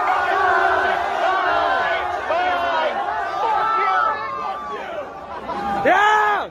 I just want to make it clear, if you can't tell, that is your pal and mine, Nick Fuentes, with a bullhorn shouting outside the Capitol on January 6, 2021, that we have taken over the Capitol. And what was it that he said about the Capitol Police? Let's go! Say goodbye! Say goodbye to the Capitol Police! Say goodbye to the Capitol Police. Now, while I would welcome anyone joining the Defund the Police movement, I don't think that's what Nick Fuentes is talking about in this instance, to be quite frank. But let's just continue to deny that Fuentes had anything to do with the Capitol. Let's just continue to deny, just for the sake of argument. Let's put myself in the Groyper shoes again. I can't take back the idea that that they're, again, incels. I can't take back the fact that I'm not a virgin. I have 2 kids. But let me try to get myself in those Groyper shoes as much as I can.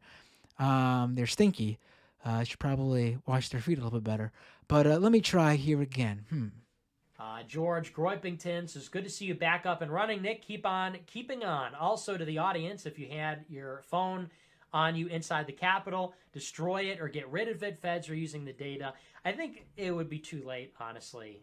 They probably have it all. But as a precaution, yeah, probably destroy your phone, your SIM card, all that information. I mean, I don't know.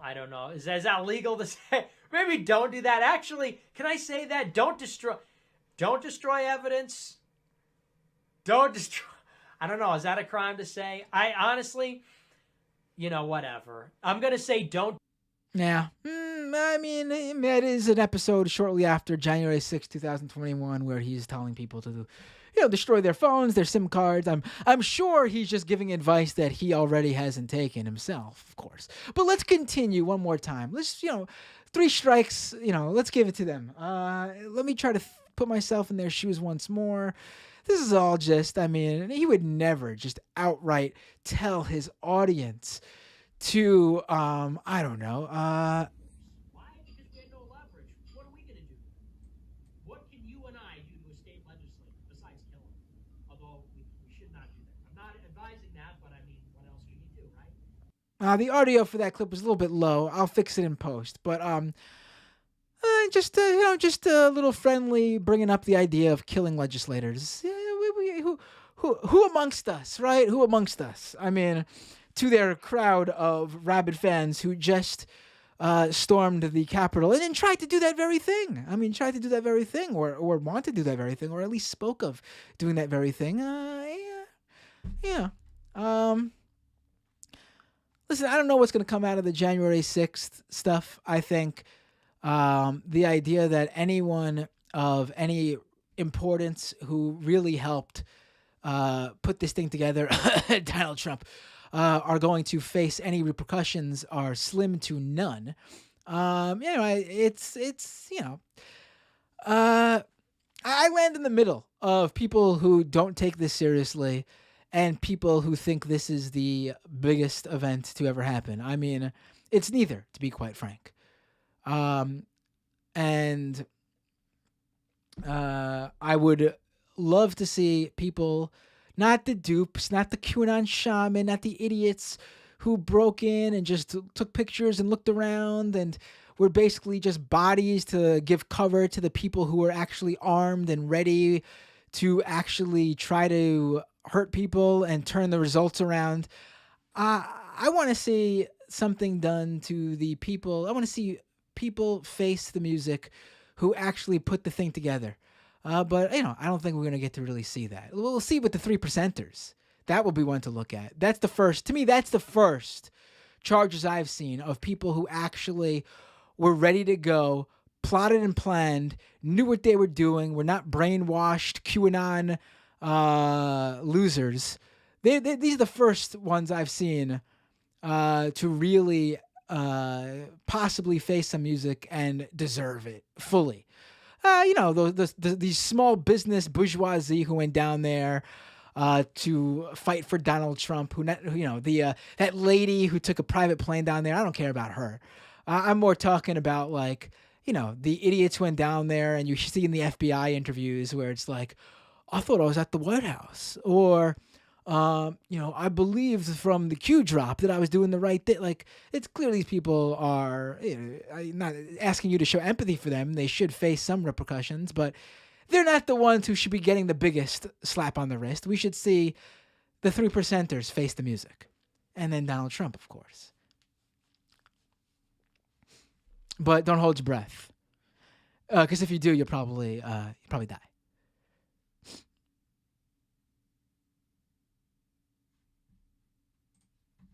All right, we had a bunch of calls. Let me tell them to call back in.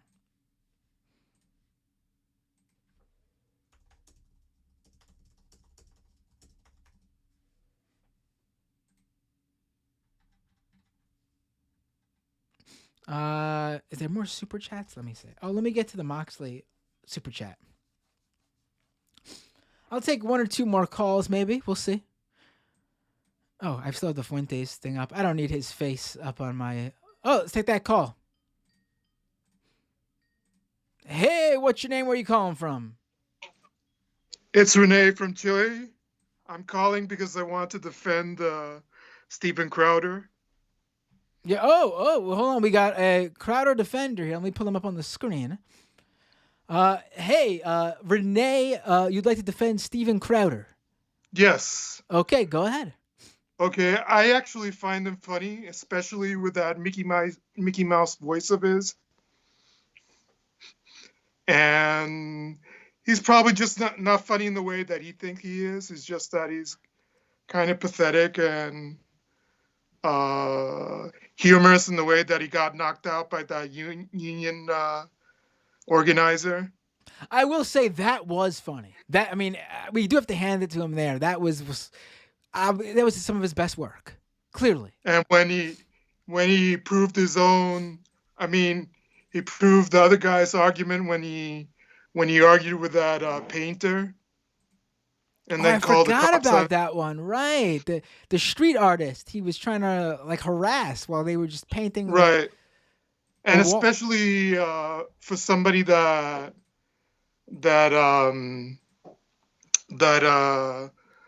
talks about trans people and all that he always has those sweaty marks on his awful breasts that he has, mammary glands. And what else is funny about him? Well, of course, the classic of all time. Oh no, Sam Cedar, what a fucking nightmare. That's another hilarious one. So I think he is a comedian, just not the way you have to see it from the outside. Right.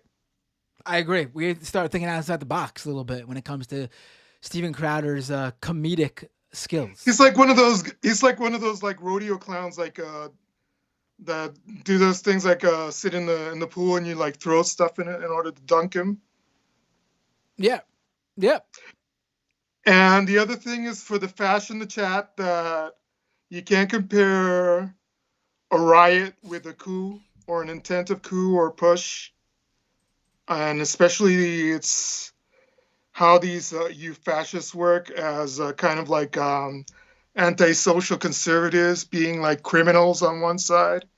And the other thing, expecting everybody to honor you and offer things like on a silver plate. Like these people were like encouraged by the president and practically had all the cheat codes, even though that Grimlock won't agree with me as a gamer, but practically they had like the red carpet through the whole process. I mean, any black person rioting or anybody, because right now we're all black people if we protest against the powers that be. We probably would face like severe repression, especially with tear gas. Oh, right. Especially talking as a Chilean that saw that at firsthand, like Israeli tactics, anti-riot tactics, and all that. Right. That's a great point. I mean, we saw just literally the year before what police response was to people fighting on the streets for Black lives. It was not the same response they gave to the people who literally broke into the Capitol building. No, and it's funny also, though, for all the talk. I mean, I'm not going to go for the usual tropes, but let's just say that they were encouraging racism. They were fighting the cops because the cops happened to be of color. And the other thing is, that's a good point. I mean, we also saw clips of a number of Capitol police who were white, who were sort of welcoming them in and taking pictures with them because it wasn't really affecting them. Uh-oh, Renee, you froze. Renee froze.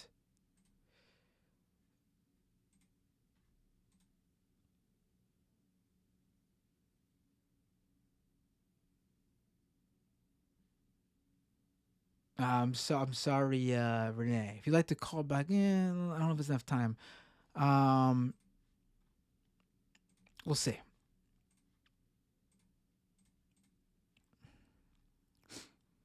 Let's see. Oh, the super chats. So thoughts on Moxley being back in AEW. Great to be able to support you on here again. We'll watch this video later. Thank you, Crew Herx. Great to see Moxley back in AEW. I have a piece coming out in maybe a week or two, maybe a little bit more, but somewhere in the near future on AEW. I got to speak to some people in AEW on the phone. It was very exciting, including one specific star who I'm a longtime fan of. I don't want to give anything away yet, but I'll let you guys know when that drops. I'm excited. It's great to see Moxley back. He was in, for people who don't watch wrestling, John Moxley's a wrestler who went to rehab late last year. And we haven't seen him on TV, obviously. And then he came back yesterday, which is great because it means that he's doing better, which is great to hear. Let's go to, let's see. We got another super chat. Midnight Pizza Man. Matt, I hate watch your show and will now download Skype to talk to you. Oh, then, but you didn't call in, did you? Or did you? And you were the people who I missed.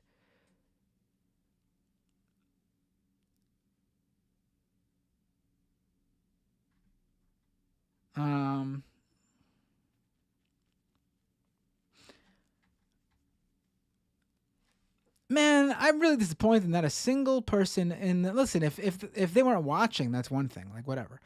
But there's clearly at least a few conservatives in the chat, and they're just refusing to call in. Oh well, it is what it is, right? It is what it is. Womp womp womp womp.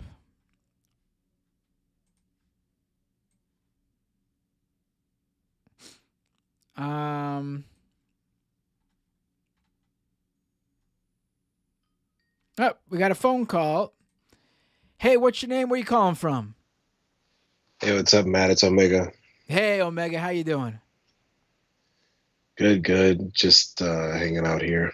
I wanted to like say a few points in regards to like, I know it's not the crypto show, but I have to say this, and I've seen this as a tweet, I want to say, and I agree wholeheartedly. Does crypto not strike you as like, say, Cole's Cash or like one of those in-store cash, like redeemable things that you could only use for a time that's only valuable for like a little bit, and then, that's it? You know what? I like the point you're making, but I'm going to actually say that no, because Cole's Cash is inherently more useful and costs you nothing more than the product or you already bought to get. Like you have not put any money on the line to get that Cole's Cash. It's free money that you receive for making a purchase that you were already going to make, regardless of whether you got that Cole's Cash or not. And on top of that, the Cole's Cash value never changes. I mean, obviously, if you don't use it by a certain time, it'll disappear. I would say that is quite parallel to a shit coin basically being rug pulled and dying. So that could happen to you too with crypto. But with Cole's Cash, as long as you use it before the expiration date, if it's $2, it remains $2. It'll never be less. It sucks. Maybe that'll never be more, but you're guaranteed it'll never be less.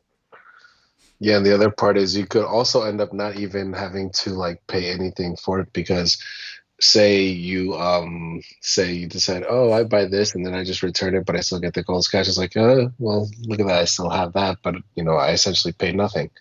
So Right. That's a whole other thing in itself too. Right. I mean, I'm sure crypto people right now are thinking like, listen, if Cole's just put the Cole's Cash on the blockchain, things would be so much better. But I'm telling you that Cole's Cash, Domino's Pizza Points, whatever companies are currently that's giving. funny. I had Domino's at home today too. Yeah, whatever companies are giving you like bonus points when you make purchases, those points are inherently worth more and are more useful than crypto. Yeah, I would say that. And then it would probably not require a whole airplane engine sitting in some warehouse somewhere causing pollution, or like somebody using the hydro, what is that called? The hydro generator, something like that. Right. It requires water, and then it puts warm water back in the ecosystem, and causes like an issue in itself too. Right. I mean, so that whole thing. Yeah, I mean, it takes no extra energy, like you said. I mean, the Kohl's website exists. People buy things off of it that are actually useful. And, there's just probably the amount of extra energy it takes to run the Kohl's Cash program on top of their regular things is probably like nil, to be honest. They should sponsor you just for that alone. There you go. The other thing is, I was gonna say another comparison I wanted to make. I wanted to say this earlier during the week, since it was MLK Day this week. I'm seeing so many shades of like when people do the MLK quoting and all this other stuff with all the ellipses and all this stuff. I get the same vibe as like when it's Pride Month, and then all these companies are like, hey, yeah, we were all about that and da da da da da and all this other stuff, and it's kind of like, no, you're not, because in these companies, some people who work there would be like, oh no, that's not true. I'm trans, and then I had like everybody heckle me, or I'm gay or whatever, and then people like would not stop harassing me about it or whatever, and I got all the flack in the world about it, and then people told me not to worry about it and da da da da da, and all this other garbage. Right. It's interesting you bring that up, because on the Twitch stream on Tuesday, regular caller Tony from Texas called in to basically bring up a similar point about how the big box retailer that they work at currently, I should say, did like all these things for like, MLK Day, or like when the Black Lives Matter protests were big in the summer of 2020. And we were talking, and it was like, the weird thing is usually when they like try to do something for like PR or press or for, whatever it is to make themselves look good, they always give to like black owned businesses or something like that, instead of helping the black employees of their own store by paying them more. Like, even when they try to reach out, they still help out like the most privileged and comfortable of the people they are trying to help out. Like, just pay your minimum wage employees more. That would be a much better thing to do than giving a grant to a company that's making like 6 figures a year or something like that. You know what I mean? Yeah, it's like you do the performative gesture, which is like it might be a material like benefit for somebody, and you can't take that away from them, fine. But at the end of the day, it's super performative, and then it's not like, okay, this is a fictional example, but like if you ever watch The Office, I think they did something for employees of color or whatever. And I work in such a company so I'm not giving away too much, but I'm in help desk department, and where I'm at, my department's pretty it's a touch diverse. Certain departments are not, and a lot of people in my department have complained like, oh, they talk about all getting people from different backgrounds, but then they keep hiring all these blondes and all this other crap and all these other people that essentially look very much the same and like are pretty much like, it's like old school fighting games. Everybody has like one different attack and looks a little different from each other. I mean, not like that, but has a couple defining characteristics, but essentially are all the same. It's like, like you're not doing too much, and then it's like you're gonna keep saying all this other garbage over and over when people are just rolling their eyes constantly, because it's like, we know that's not true. Right. It's just like in some places it looks the way you say it, and then other places it does not. So it's like the whole company needs to change. And speaking of which, actually the owner of the company, he, speaking of blockchain and stuff like that, because that's, I guess, Puerto Rico's like that new haven for like those Bitcoin freaks or whatever, and I guess a tax shelter for all these people. Because then suddenly after this lovely disaster happened, the owner of the company I work at actually decided to get a lovely little mansion there. So it's like, oh, that's lovely. And now he just addresses letters from San Juan. I'm like, oh, that's awesome. That's just awesome. And then it's like, yeah, it's like gentrifiers. It's like they're basically like colonizers in Puerto Rico now. It's wonderful. And then they turn into a state afterwards. Yeah, it's going to be great for the people there to have the erasure of their culture happening little by little. Not to go on a rant, but No, I mean, well said. I'll be doing an episode on what's going on in Puerto Rico with crypto on the Crypto Show for sure. I'm really pissed that I got sick when I did, because I'm missing out on the show being out, and crypto's having another moment right now, but it'll be out very soon now. Can't change the past, but I think you guys are gonna enjoy the first episode for sure. It's gonna be good stuff. oh yeah, for sure. I'm gonna enjoy you going to town on crypto people. If there's nothing else, thank you for the call. All right, you take care, man. Have a good night. Bye.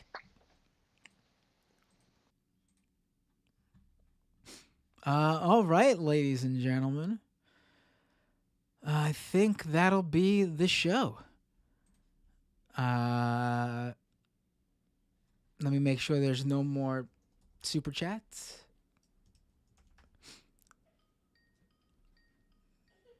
All right, there's 2 more calls. I'll take these 2 last calls, and that's the show. We got a super chat from Ashu M. Just a super chat to throw me some bucks. I always appreciate that. Thank you, Ashu.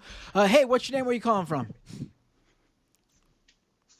Oh, this is Tim, calling from Northern California. Hey, Tim from Northern California. How are you doing?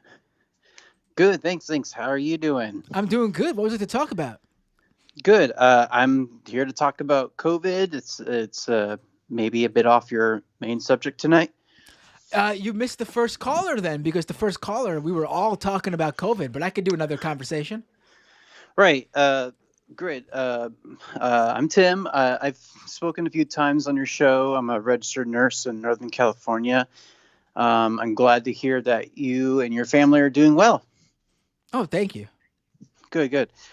I want to reiterate my conversations in the past. Northern California is a mecca for Trump and anti-vaxxer MAGA people in general. And I just want to give you quite a bit of an update on how things have been. Just a tad smidge. I'll make it quick. Just kind of get an idea of the zeitgeist of MAGA anti-vaxxer culture.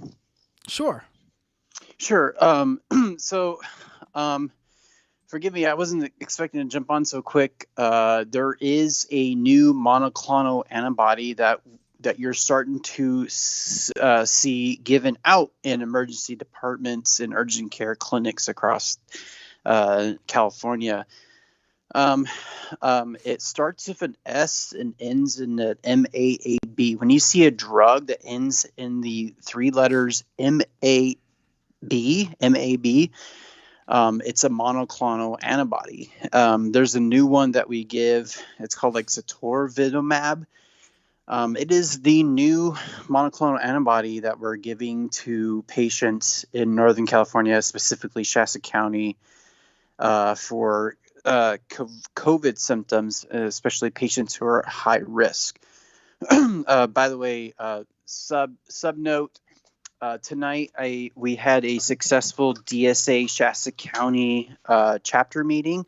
It's probably the most Northern California DSA chapter, and we discussed about our outreach program and basically finding a delegate to send to the California-wide DSA meeting.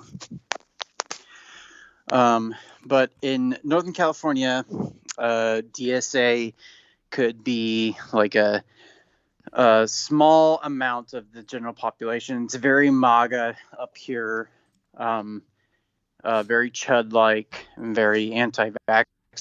Every horror story you've heard about someone choking on COVID and denying it to their death, those kind of stories are prevalent in Northern California. So I just wanted to share a moment of solidarity with workers in the emergency department and a level 2 center in Northern California, if you don't mind. Go ahead. So not everyone in healthcare is a psychopathic anti-vaxxer like we've seen in social media. And that includes some nurses. I think like 90% mod physicians are vaccinated. It's close to half of nurses are vaccinated, and a lot of people will speculate that it has to do with level of education. I couldn't say. I would put my money on culture. I think last time I talked to you was kind of a discussion about how cultures intertwined and conflicts with, kind of your belief in what it is that you do for a living. Anti-vaxxer nurses is a very close thing to my heart, and I can't believe they exist, but They do. Regardless, a few pro vaccine workers and myself had a moment of solidarity in laughing and contemplating how ridiculous anti-vaxxer / MAGA people are. Be careful when you think of to the chat or to whoever is listening. Anti-vaxxer is a very broad term. There are very different types of anti-vaxxers. I've been arguing as a registered nurse with anti-vaxxers long before MAGA, Chud, COVID vaxxers came along. And there's people who just refuse vaccines for political beliefs, philosophical beliefs, religious beliefs, et cetera, et cetera, et cetera. MAGA anti-vaxxers are a different breed on their own, and they warrant examination. But the thing that we laughed most about, me, a doctor, couple of nurses and a physician assistant laughed a lot about, is there's this new monoclonal antibody that we're giving in emergency departments. It's designed exclusively for the Omicron variant. And please verify what I'm saying with peer-reviewed articles, physicians, et cetera, et cetera. We are seeing more GI symptoms in the Omicron variant. And by GI symptoms, I mean nausea, vomiting, and diarrhea, abdominal pain, such things. So we're seeing a depletion of Regeneron or Remdesivir monoclonal antibodies because of, and frankly, in my opinion, I can't prove it. I'm just going to express my own personal thoughts and frustrations. Is a bunch of MAGA chud people, certainly in my county, who refuse to get the vaccine, get COVID, and are immediately concerned for their well-being and call our ERs and our urgent cares in the area looking for a monoclonal antibody. When we assess if a patient is eligible for a monoclonal antibody infusion, the Regeneron is given subcutaneously, sirtuximab, which is the new one we're giving, and Regeneron we're giving, those are intravenously. When we give these monoclonal antibodies, we provide the patient a fact sheet that is produced by pharmacists associated with the Center of Disease Infection Control. And it's basically a fact sheet about what it is that we're giving and why it is that we're giving and the risks that are involved when giving it. And at very bright, bold letters at the top of these pages, it says, warning, this is not completely FDA approved. These are released under the Emergency Authorization American Acts, et cetera, kind of chopping those words up, but it's the American Authorization Emergency Use Act or something like that. We give them like this 2-page confidential consent form to let them know what they're getting themselves into, not only so that they are informed, but also to let them think about it before they say yes, because we have an X amount of people say yes and at the last second say no, and it's thousands of dollars per dose. And so, but this has been like the kind of status quo since monoclonal antibodies popped its head up in Northern California, is the anti-vax people calling around our ERs when they're positive to ask for the monoclonal antibody infusion rather than getting the vaccine. And this is what the solidarity that I share with my fellow nurses, doctors, nurse practitioners, physician assistants, respiratory therapists, etc., is that these folks who claim to refuse the vaccine because of X, Y, and Z, it's risky, it was put out too fast, experimental, it's a Democrat, blah, blah, blah, blah, blah. We all know about it. But we don't, in California, as far as I know, give out some kind of informed consent warning 2-page document explaining how this thing is not FDA approved and it's experimental through the Emergency Authorization Act. Vaccines, the vaccines are not. They're finally approved. We don't need to give out some kind of warning sheet. The monoclonal antibodies we do, and it's just very hypocritical, ridiculous, hysterical. It's just so darkly, sickly funny that I'm watching these MAGA chuds who come in choking on COVID, unvaccinated, demanding the monoclonal antibody, and literally like looking over a document explaining how experimental it is when refusing to get the vaccine when it has surpassed all expectations of experimental testing and academic review and et cetera, et cetera, et cetera. So please allow me to share in solidarity this frustration and hypocrisy that we're seeing in the ERs and MAGA country. Wow. I mean, Thank you so much for sharing that. I honestly, I don't, what can I add to that your experience there? I mean, I can imagine it's very deflating. I mean, is that a good way to describe this? It's deflating, but like you say that and I laugh, so all I have left is like my Joker laugh. I have nothing but black pill Joker laughing sentiment to the situation. That's what I shared with my colleagues at the emergency department is the ER. It's a Northern California is a hot area for debate as far as the medical community is concerned, and I don't know who to trust or who to talk to openly because unfortunately I work with a lot of nurses that are MAGA chugs, and they're like, they wear like some bullshit bracelets that say sheep's not lions, or I'm sorry, lions not sheep's, kind of like bullshit.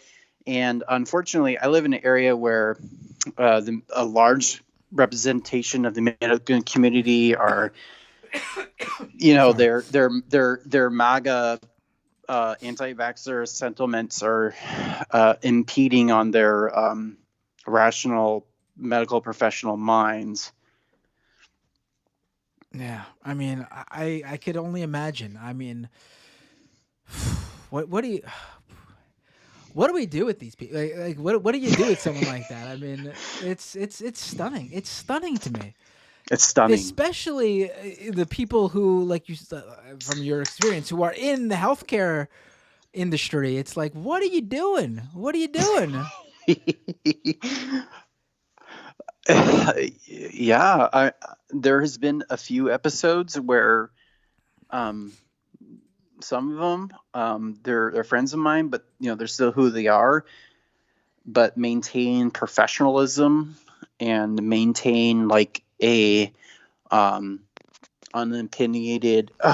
This is the hardest thing, is I've caught several nurses in the ER that I work at talking shit about the vaccine, saying, it doesn't even work. I get vaccinated for COVID, and next week I lose my sense of smell, and this vaccine doesn't work. And it's just like they have those kind of conversations in front of patients. What do they think? What do they think they're doing then? Like, what is their purpose if they don't even believe in what they're doing? Like, it doesn't make any sense. Yeah. Well, last time, I mean, forgive me. Last time you and I was on your show last time on video, and we talked about this. There's like this element of when these people are professionally trained to be nurses, and it's only the nurses I experience this with because I really don't talk too much to doctors, and it's just it's kind of a safe assumption that most doctors, because of the rigorous academic evidence-based scientific knowledge that they retain, just cannot be anti-vaxxers because of physical reality. But some of the I've studied biology and studied nursing, and I can empathize what it's like to be a nurse that doesn't have such a rigorous scientific academic process. And that's not always the case for every nurse, because you can be an associate's level nurse, a bachelor's level nurse, or a master's level nurse, and have the same degree and do the same job and get paid the same amount of money. So you don't necessarily have to take as much scientific or science-based courses to become a registered nurse. This is true in California. I can't speak for every state, but it's true in California. And so these folks, I don't have to say, just don't dedicate enough time to the sciences, don't dedicate enough time to how the physical universe works. In nursing school, it's not a huge emphasis. I'm a bachelor's in science nurse, and I'm also currently in a master's program to become a family nurse practitioner.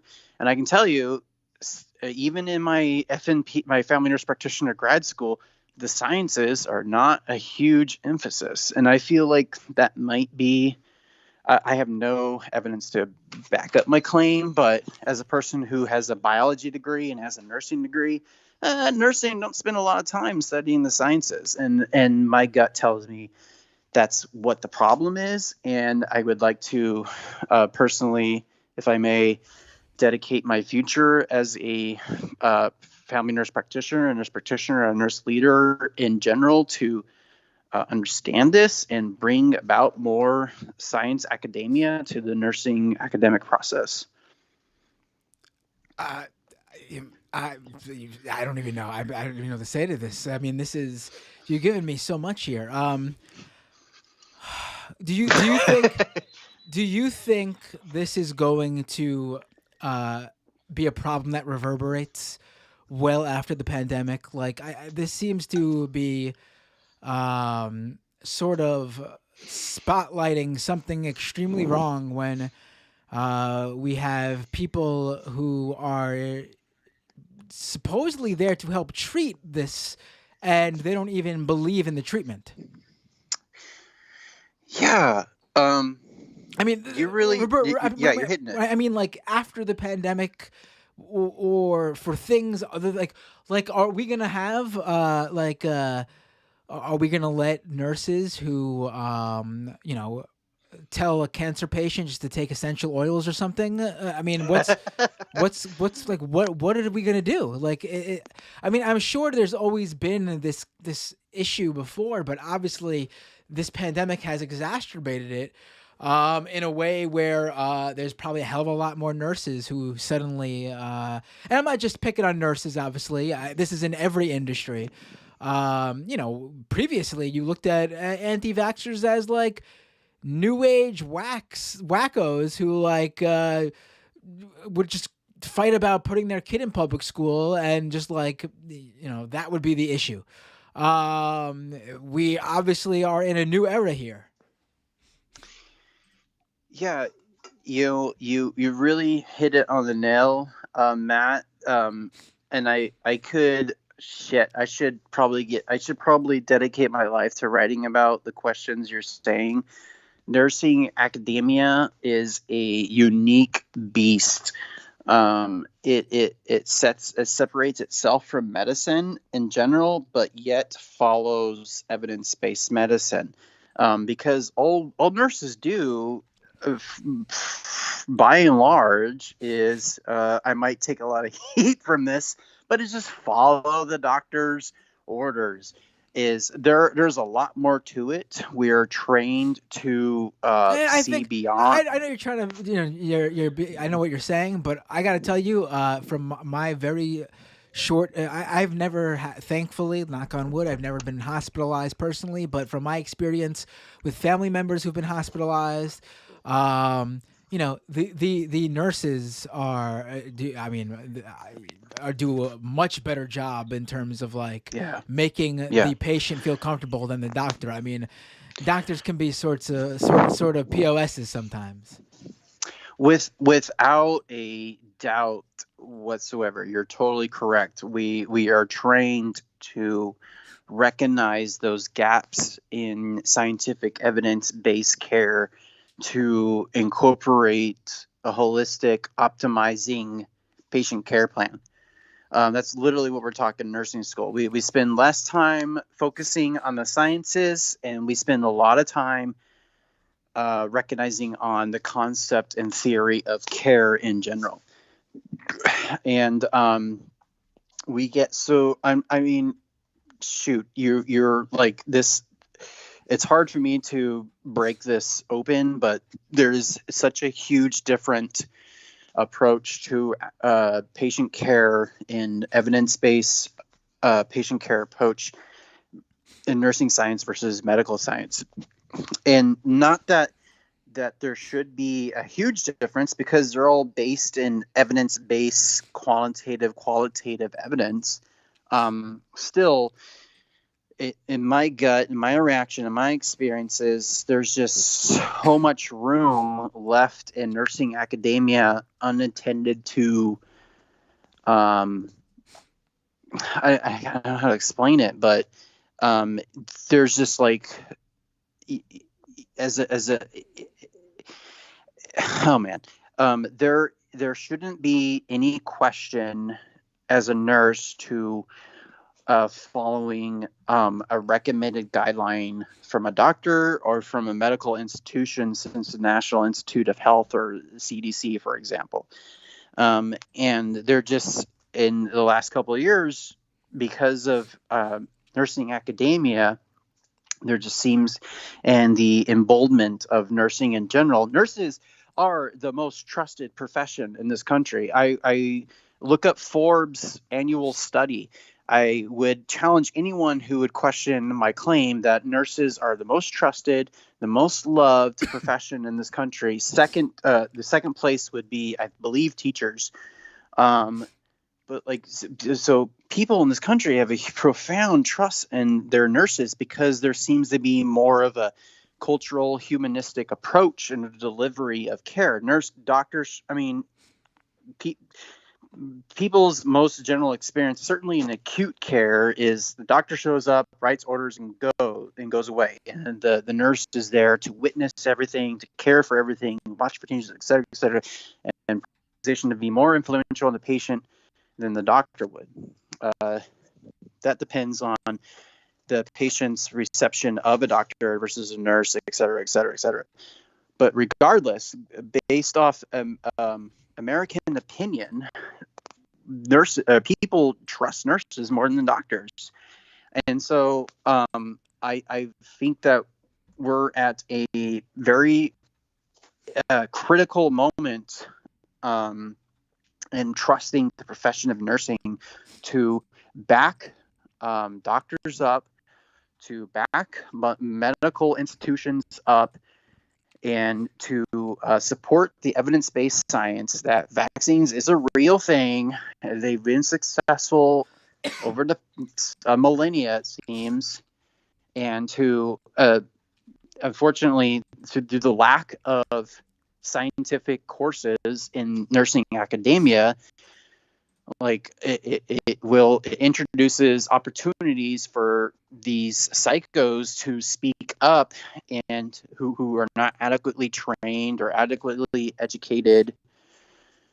You've all seen the videos of the weirdos going on nurses. I'm so embarrassed by it, but like the nurses going on, like on Capitol Hill or whatever, sticking keys to their necks and shit like that.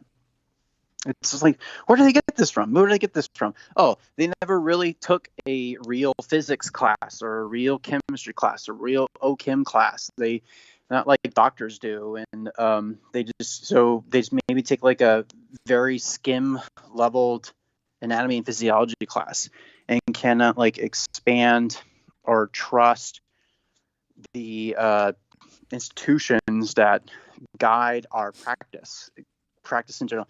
Sorry, I'm just kind of like, I feel like I'm like butchering up, but it's really interesting. It's quite a phenomenon.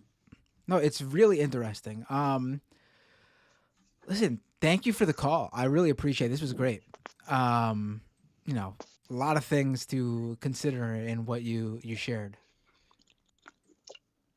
Okay, well, thank you for your time. It's quite a conundrum, and I hope to expand on it in my own academics.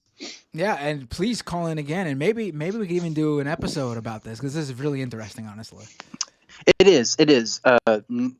Nursing and doctors have a total different academic experience, different academic levels of science, and I think it has a lot to do with why we see nurses acting like anti-vax MAGA chud psychos online more than doctors do. Right. All right. Have a great night, and good. Keep doing good work, and don't let the anti-vaxxers in the medical industry get you down. Unbelievable. Okay. Thanks, Matt. Stay healthy, chat. Stay healthy, community. Take care. Bye. All right. Geez, that was... Whew. That was really fascinating and depressing and crazy, and yeah. Oh, all right. Last call. Hey, what's your name? Where are you calling from? Hey, Matt, it's Zoe. Hey, Zoe, what's up? We gotta make this quick. Yes, quickly. I just wanted to tell you it's pronounced bourgeoisie, as in the sentence, the bourgeoisie will pay when the working folk will rise. Okay. Thank you, Zoe. No problem. Have a good night. Good night. I always love when Zoe calls in to correct me on my French. I took another call. This will be the last call, 100%, and then the show's over. Hey, what's your name? Where are you calling from? Hey, I'm Azrael. I'm calling from Jamaica. I just want to touch on a few things that you said here. Sure. A few different things. I don't want to jump all over the place, though. Can you hear me well? Yeah, you sound great. Go ahead. All right. So, Stephen, for one, I'll be quite clear. I'm a fan of his, but from the perspective of his comedy, I can very much understand why you would describe it as reprehensible. But that doesn't mean it isn't funny to some people. Now, something that being somebody who's not from the United States, I think, this is something that I think Americans would benefit from, and its perspective. So if you look at Stephen's fans or Stephen's content in perspective of who actually enjoys it, then regardless of how you feel about it, the fact that there are many people, millions of people, hundreds of thousands at least out there who enjoy his content means that to some degree it must be funny. Now, sorry, I'm kind of really all over the place. Don't worry about it. Listen, let me address that so then we could go to each point. Maybe that'll be easier. Yeah, I mean, that's a good point. It's true. Obviously, it's very subjective what people find funny. What's funny to me might not be funny to you. But I think, in terms of in the what is declared funny, at least in the industry here, I mean, there's a reason why Steven Crowder is a YouTube guy. And he's not, out on tour with some of the actual comedians making a living from just their comedy without the politics involved. I think he has a very small base of not small, obviously in the broader sense, I should say small, because obviously he can never branch out beyond the conservative viewer. I'm assuming, you have some more conservative ideologies. Obviously, it's a little bit different when talking with someone outside the U.S. because U.S. politics is different from politics elsewhere.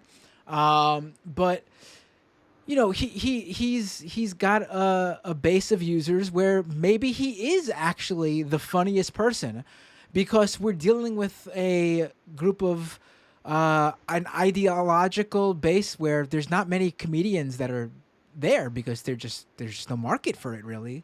I mean, there's, for example, The Onion is pretty much, widely seen as a funny satirical website by people of all political beliefs. But then there is this conservative website. Oh my God, the name is completely. I can't. The Babylon Bee. Thank you, the Babylon Bee, where I've never seen anyone who doesn't have conservative ideology find that site funny. I think it's because obviously they've found a very niche market. Conservatives who are looking for comedy that just speaks to conservatism, and the talent's just not there. So is it that it only speaks to conservatism, or is it more that people are so tribal that once they recognize content that isn't in line with their own political ideology, they're very, reactive to it? Or I mean, I would say, that's a good point, but I would say when we're talking about Babylon Bee, it is for sure. It is just not. I mean, from a subjective standpoint, if you are a creative person and know even just a little bit about comedy writing, it is subjectively unfunny, regardless of political. Like, for example, I think Alex Jones is extremely entertaining. I think his content is abhorrent, but I can admit that he is extremely entertaining, and I understand how he has a fan base. He is good at what he does. It's unfortunate what he does is to the detriment of society, but he is good at what he does. If he chose to go into a different field in entertainment, if he decided to talk about any other topic, I think he would be successful if you take away the fact that his name is Forever Tard. Just from his talent as a speaker, a radio host, and orator, I would say that he is very talented. And that is, I can subjectively say that, regardless of his politics. I can't say that about Steven Crowder's comedy, and that's just the truth from my perspective. Yeah, and I would very much understand that. But the thing about Steven's comedy, as he calls it, is that I think it is sort of as a reaction to the PC nature of culture in the United States. And, you could even look at Canada, where he's from, and the issue they had with Peterson and the whole free speech thing and blah, blah. And a lot of what Crowder does on his shows is meant specifically to piss people off. And I'm sure we all recognize that. So it isn't necessarily only about being funny. That's not even really the main point. The main point would be to entertain his audience and also piss in the face of PC culture. And he does that very successfully, just like Alex Jones does what he does very successfully.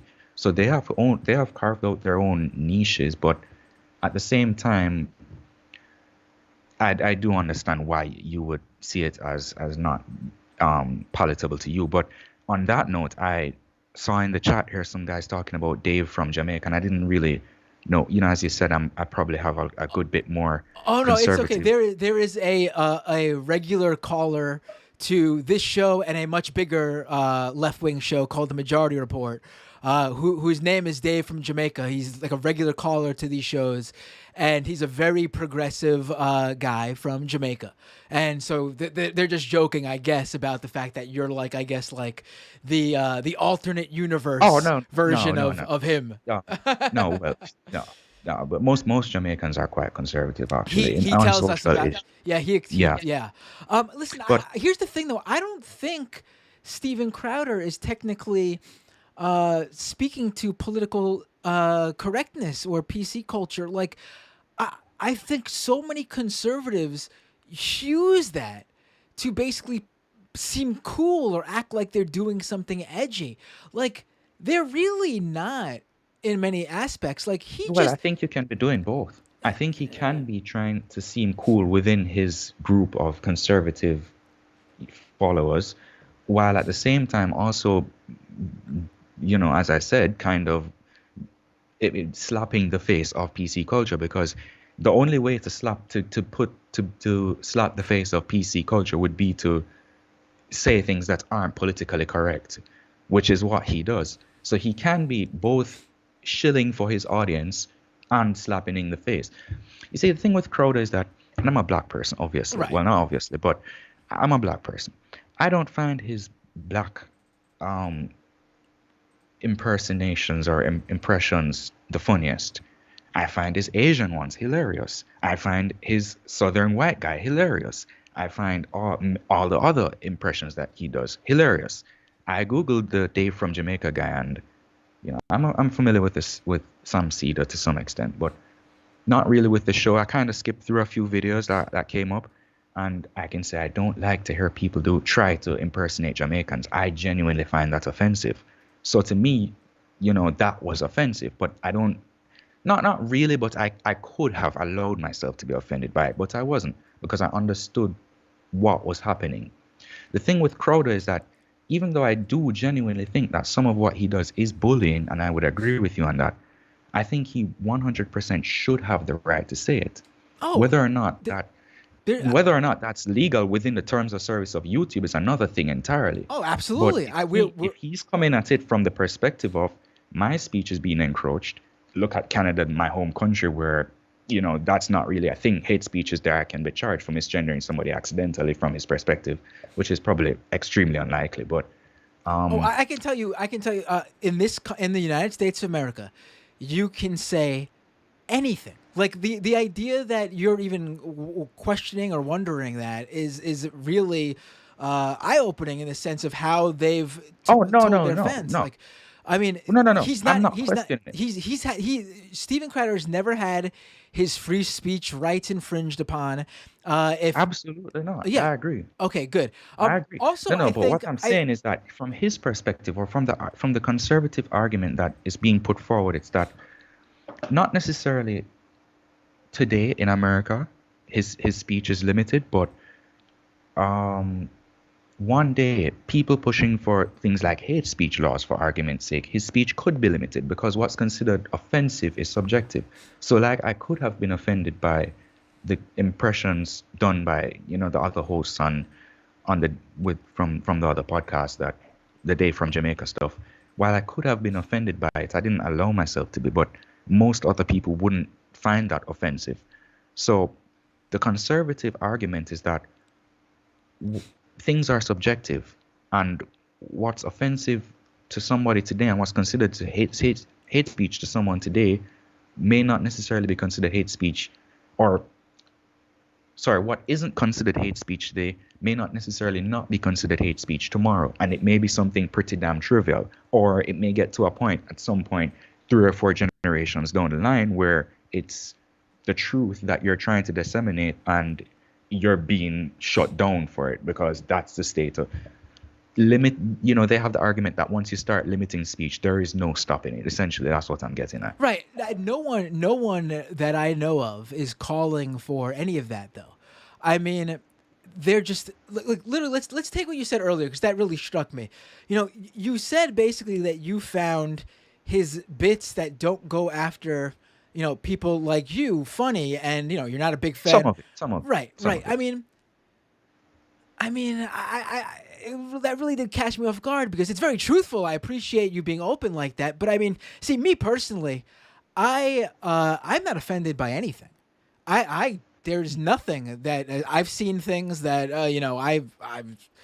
I've been, when I was 12, 13 years old, I went with my friends to ECW shows, which was this extreme hardcore late 90s pro wrestling organization where people were bleeding and going through tables and flying off balconies, and women were flashing the audience, and it was insane. And here I was, a kid, watching this stuff.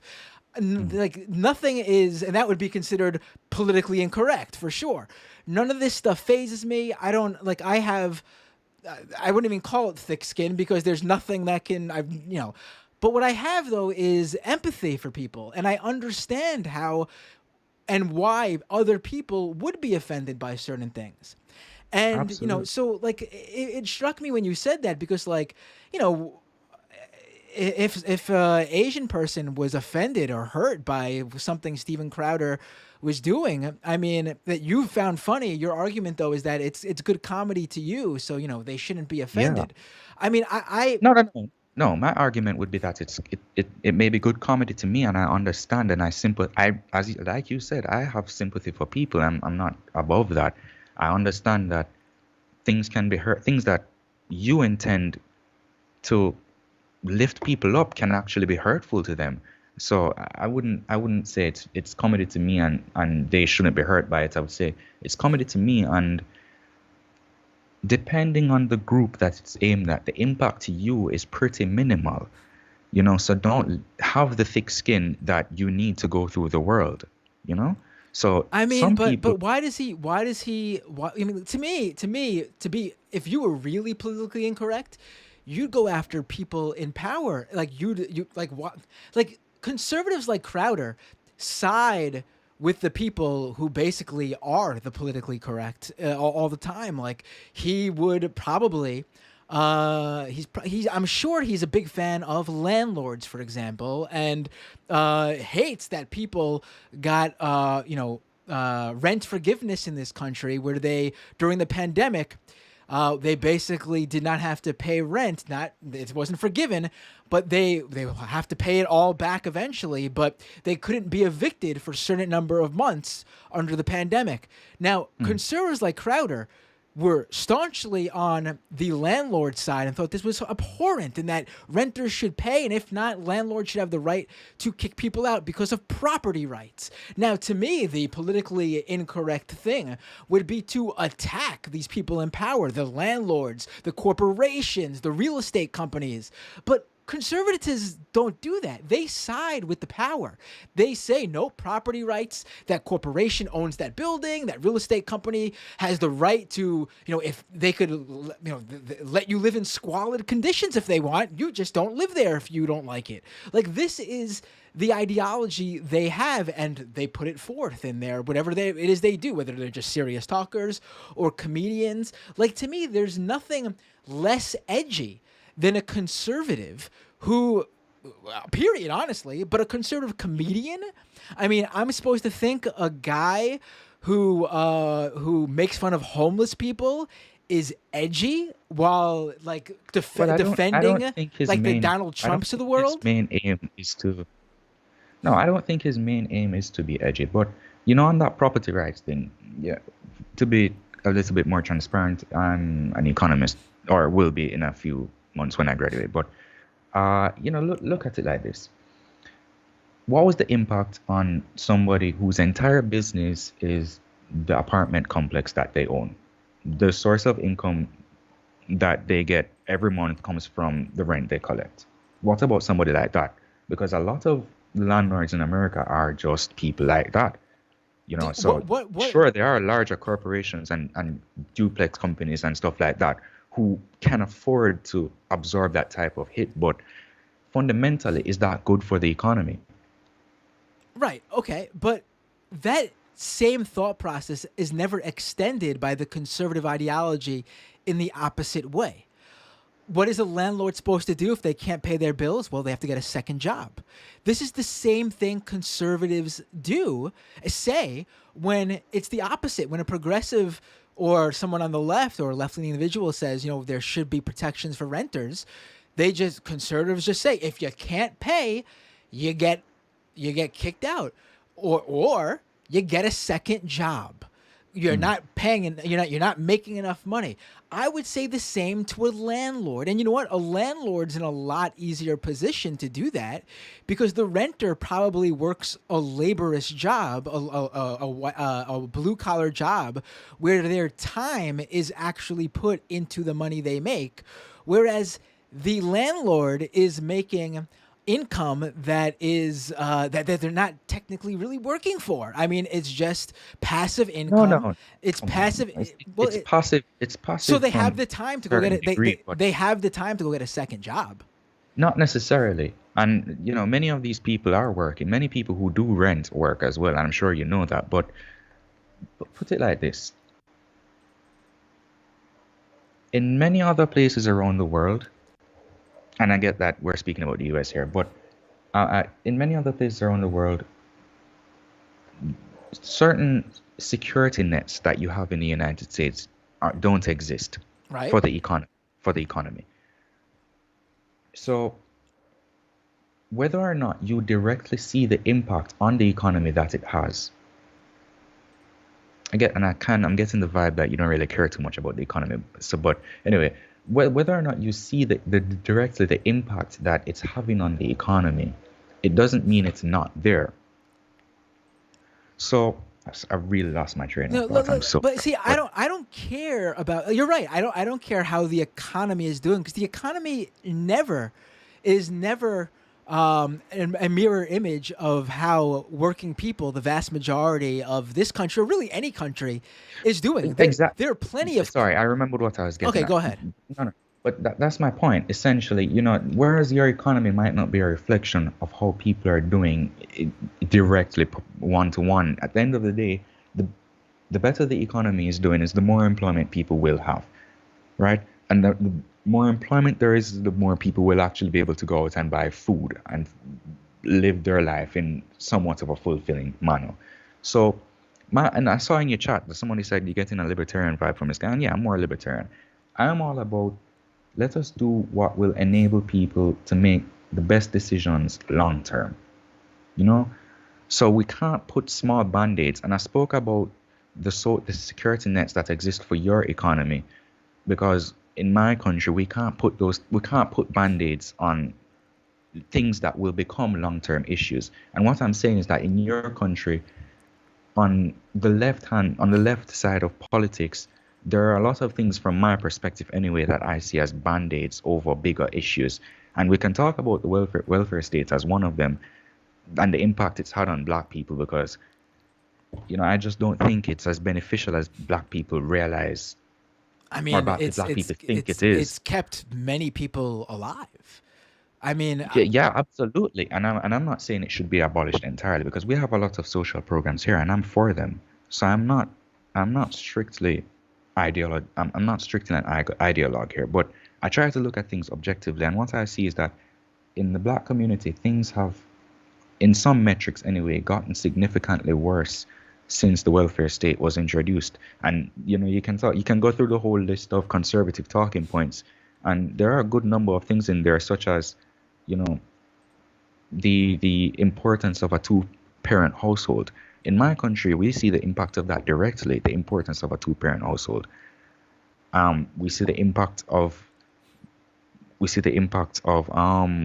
see, people having. Here's my question: how does the government do anything about that in terms of we force couples to remain together? Like what is your what is your solution? No, you don't incentivize people not getting married.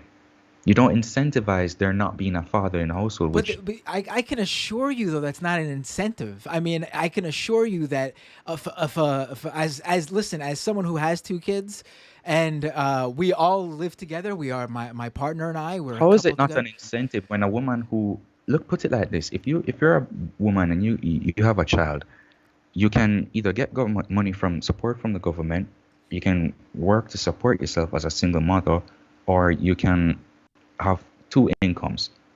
Are you incentivized as somebody who can't work to support themselves to go out and find a husband to have a second income, say that your income can't support you? Are you more incentivized to go out and find somebody to get a second income, or are you more incentivized to go on welfare? Do you think, how much do you think people get on welfare? I assure you, it's more. I can assure just enough to keep them comfortably enough. No, I can assure. No, it's not very comfortable. I understand that it's piss poor conditions, and I understand that, but it's enough that they're not going to starve to death, and that's my point. Well, I mean, I think, but listen, I mean, I can tell you that it costs way more to raise a child than what any welfare system in this country, even an individual child. So I don't see how it works out, though. No, I'm just talking about an overarching structure of incentives, because people respond to incentives, and I'm really all over the place, man. But hey, I think you're looking at it as an incentive, and it's not really an incentive. It's more of a last resort to make sure these people don't die, and it really is more for the child than for the mother or the father or the parental figure, the guardian, whoever it may be. We are saying we don't think a child should be raised destitute, starving, because they've had nothing to do with the condition they live in. Even if your scenario is correct, even if there is a mother or father, a single mother or father out there who just doesn't want to work and is fine living in a studio apartment with 10 kids and just living off of cheese and crackers every day, why should those children? I think I kind of made a mistake using the word incentive there. I meant it more from an economic perspective. But when I say incentive, I don't mean that people choose. I don't mean the direct choice. I mean the indirect behavior that you carry out because of your circumstances. You get what I'm saying? I'm not saying, and as I said, I'm supporting social programs, but I think it needs to be reformed. I'm not saying we should even get rid of it. I just think there are changes that could be made. We've had social reforms in this country, actually via a Democratic president, Bill Clinton, and the vast majority of the outlook on that is that the social welfare reforms were a net negative. In fact, there was a black woman who Bill Clinton would bring around with him when promoting his social reform program, welfare reform programs. Her name escapes my mind at the moment, but I'm sure you could find her very easily if you look her up. And she was the poster child. She was a woman, but the phrase is poster child. She was the face of these social welfare reforms. And when he was president, she would go out with him and say, these reforms are great. They're a net positive on my life, and they're great. And she would help him promote these. And years later, a reporter decided to reach out to her and find out how she was doing. And she completely changed her mind and said, listen, these actually made it a lot harder for me to get out of the position I was in when it came down to it. I regret ever supporting it. And she died in a position of not being able to afford her medical care, if I recall. And part of the reason was due to these social welfare reforms that Bill Clinton helped pass. And he did it so, conservatives could see that. I mean, that's not the only reason. He also believes in these neoliberal ideals. But part of it was also so the more moderate and conservative types in this country can see, oh, look, we reformed the social welfare in this country. And, Bill Clinton's the guy who did it. I mean, I just don't see that as helpful in the way that conservatives seem to think that would solve all the problems. I don't see how. No, it's not solving all the problems. Or even any problems. I think the number of people who would be hurt by any of these reforms would far outweigh the number of people, the much less number of people who actually do take advantage of them. I mean, it would probably cost more money to go through the system and try to carve out policies that just would remove people taking advantage. It probably costs less just to say, hey, this is the policy, and if some people take advantage of it, you know what? It's the cost of doing business. So you think that the current welfare system as it stands is essentially perfect enough to move forward? It's got to be expanded, in my estimation. We don't do enough for people. Okay. I mean, there's still homeless people in this country, right? Half this country, there was a statistic that came out that said half the people in the United States of America could not scrounge together $400 in an emergency. That's bad. That's bad. That means there's about 200 million people in this country who, if they found out one day that they could not go to work for a few weeks, or even a week, or even a day, some people, or they found out they had cancer, or a number of things that they have no, that you could live the perfect life, take full responsibility for everything, do everything by the book, and something can happen to you that you have no control over. Half the country would go into debt and pretty much never be able to get out of it. That means never be able to provide better for their family, never be able to buy a home, perhaps own any property, get a car to better their situation, maybe get a better job.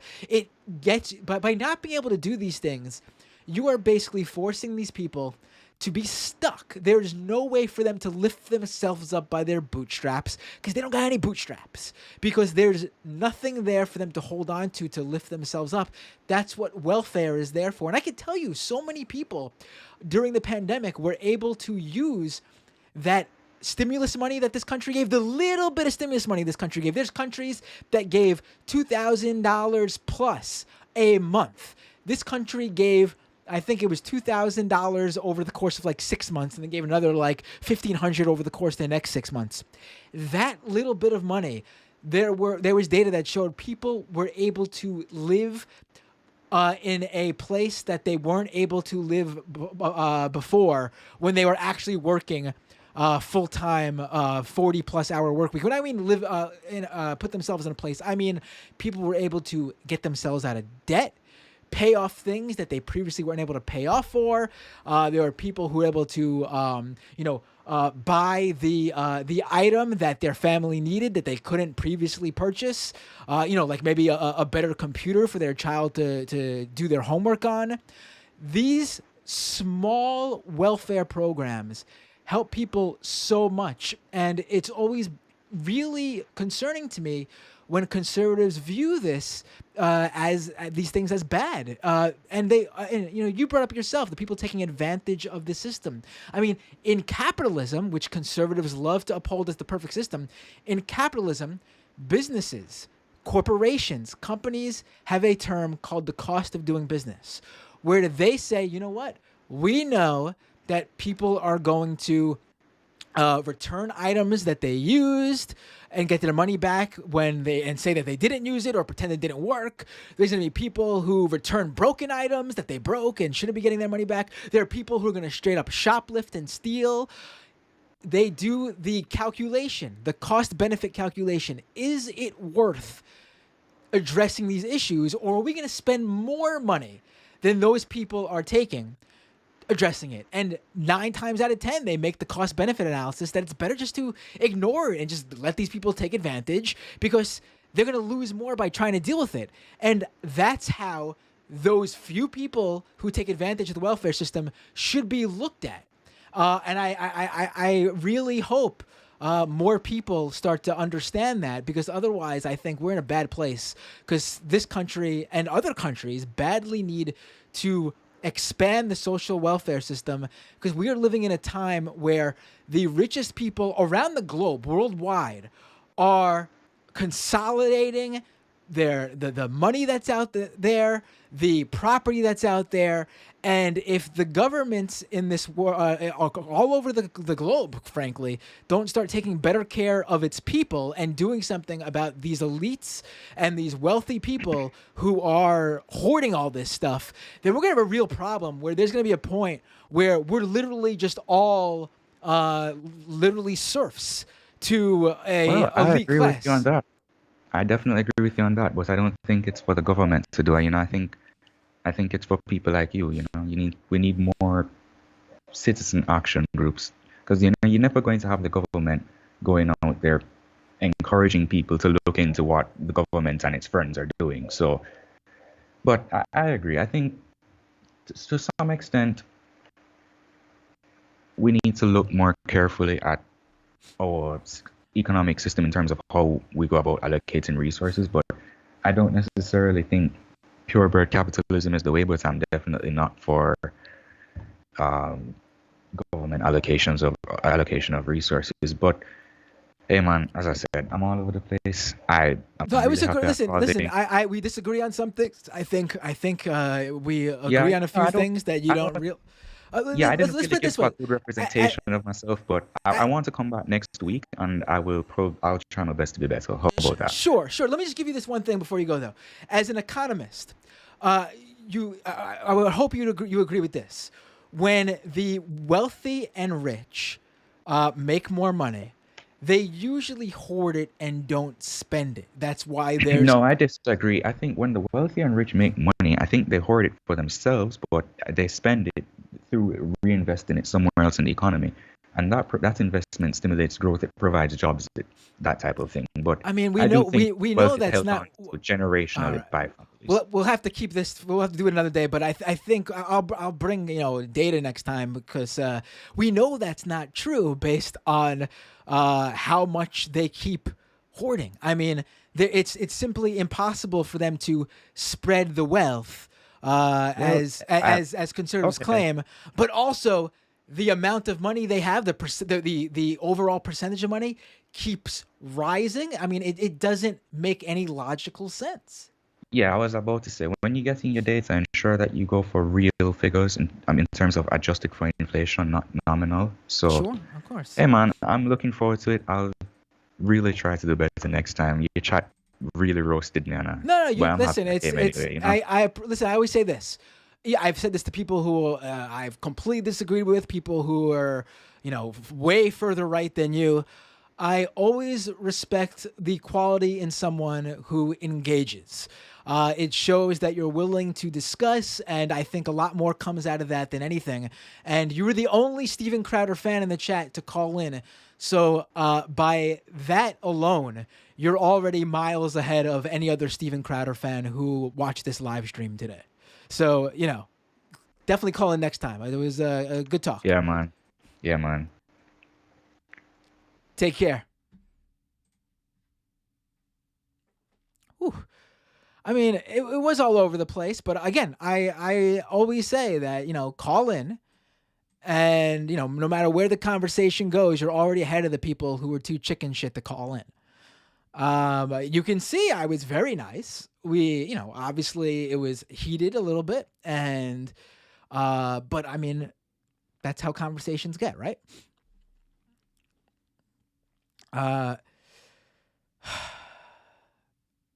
He was a good caller. I mean, he should call in more for sure. I want more of this type of stuff on this show.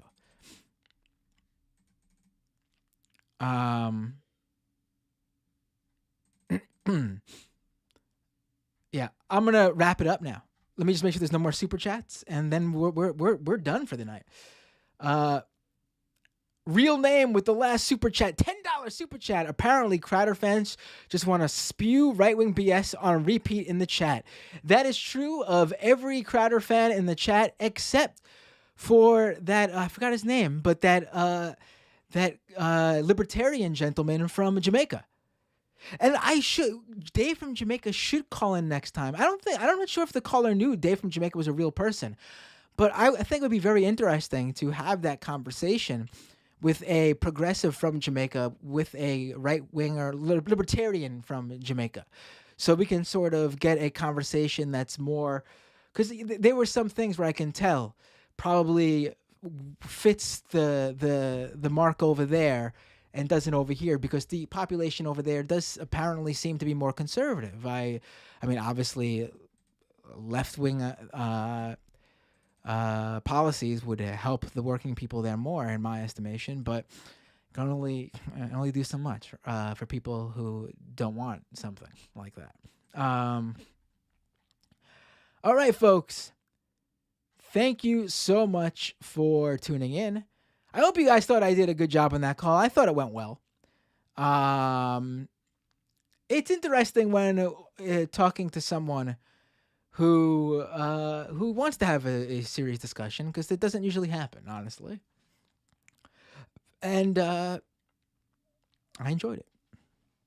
All right, folks. Patreon.com/MattBinder, YouTube.com/MattBinder, Twitch.tv/MattBinder. Oh, before I go, who on Twitch should I raid? Who gets the raid on this episode? Not too many people in the Twitch chat, but it's enough to give a small Twitch channel like mine a small audience, extra bit of audience here. Who should I raid? I'm gonna raid Chapo. I mean, I'm pretty sure they probably have a very large group of people watching. Yeah, they have 188. Oh, that's not too many, actually. You know what? Let's do Chapo. I want to see if they realize it is a good enough amount of people. I thought they'd have a lot more. I'm gonna give them roughly almost a third of their audience. So sure, let's do it. Let's start this raid. All right, folks. If you aren't already, patreon.com/MattBinder. Very close to the next, getting back to our goal. We fell off a little bit. Other than that, see you all next time on Doomed.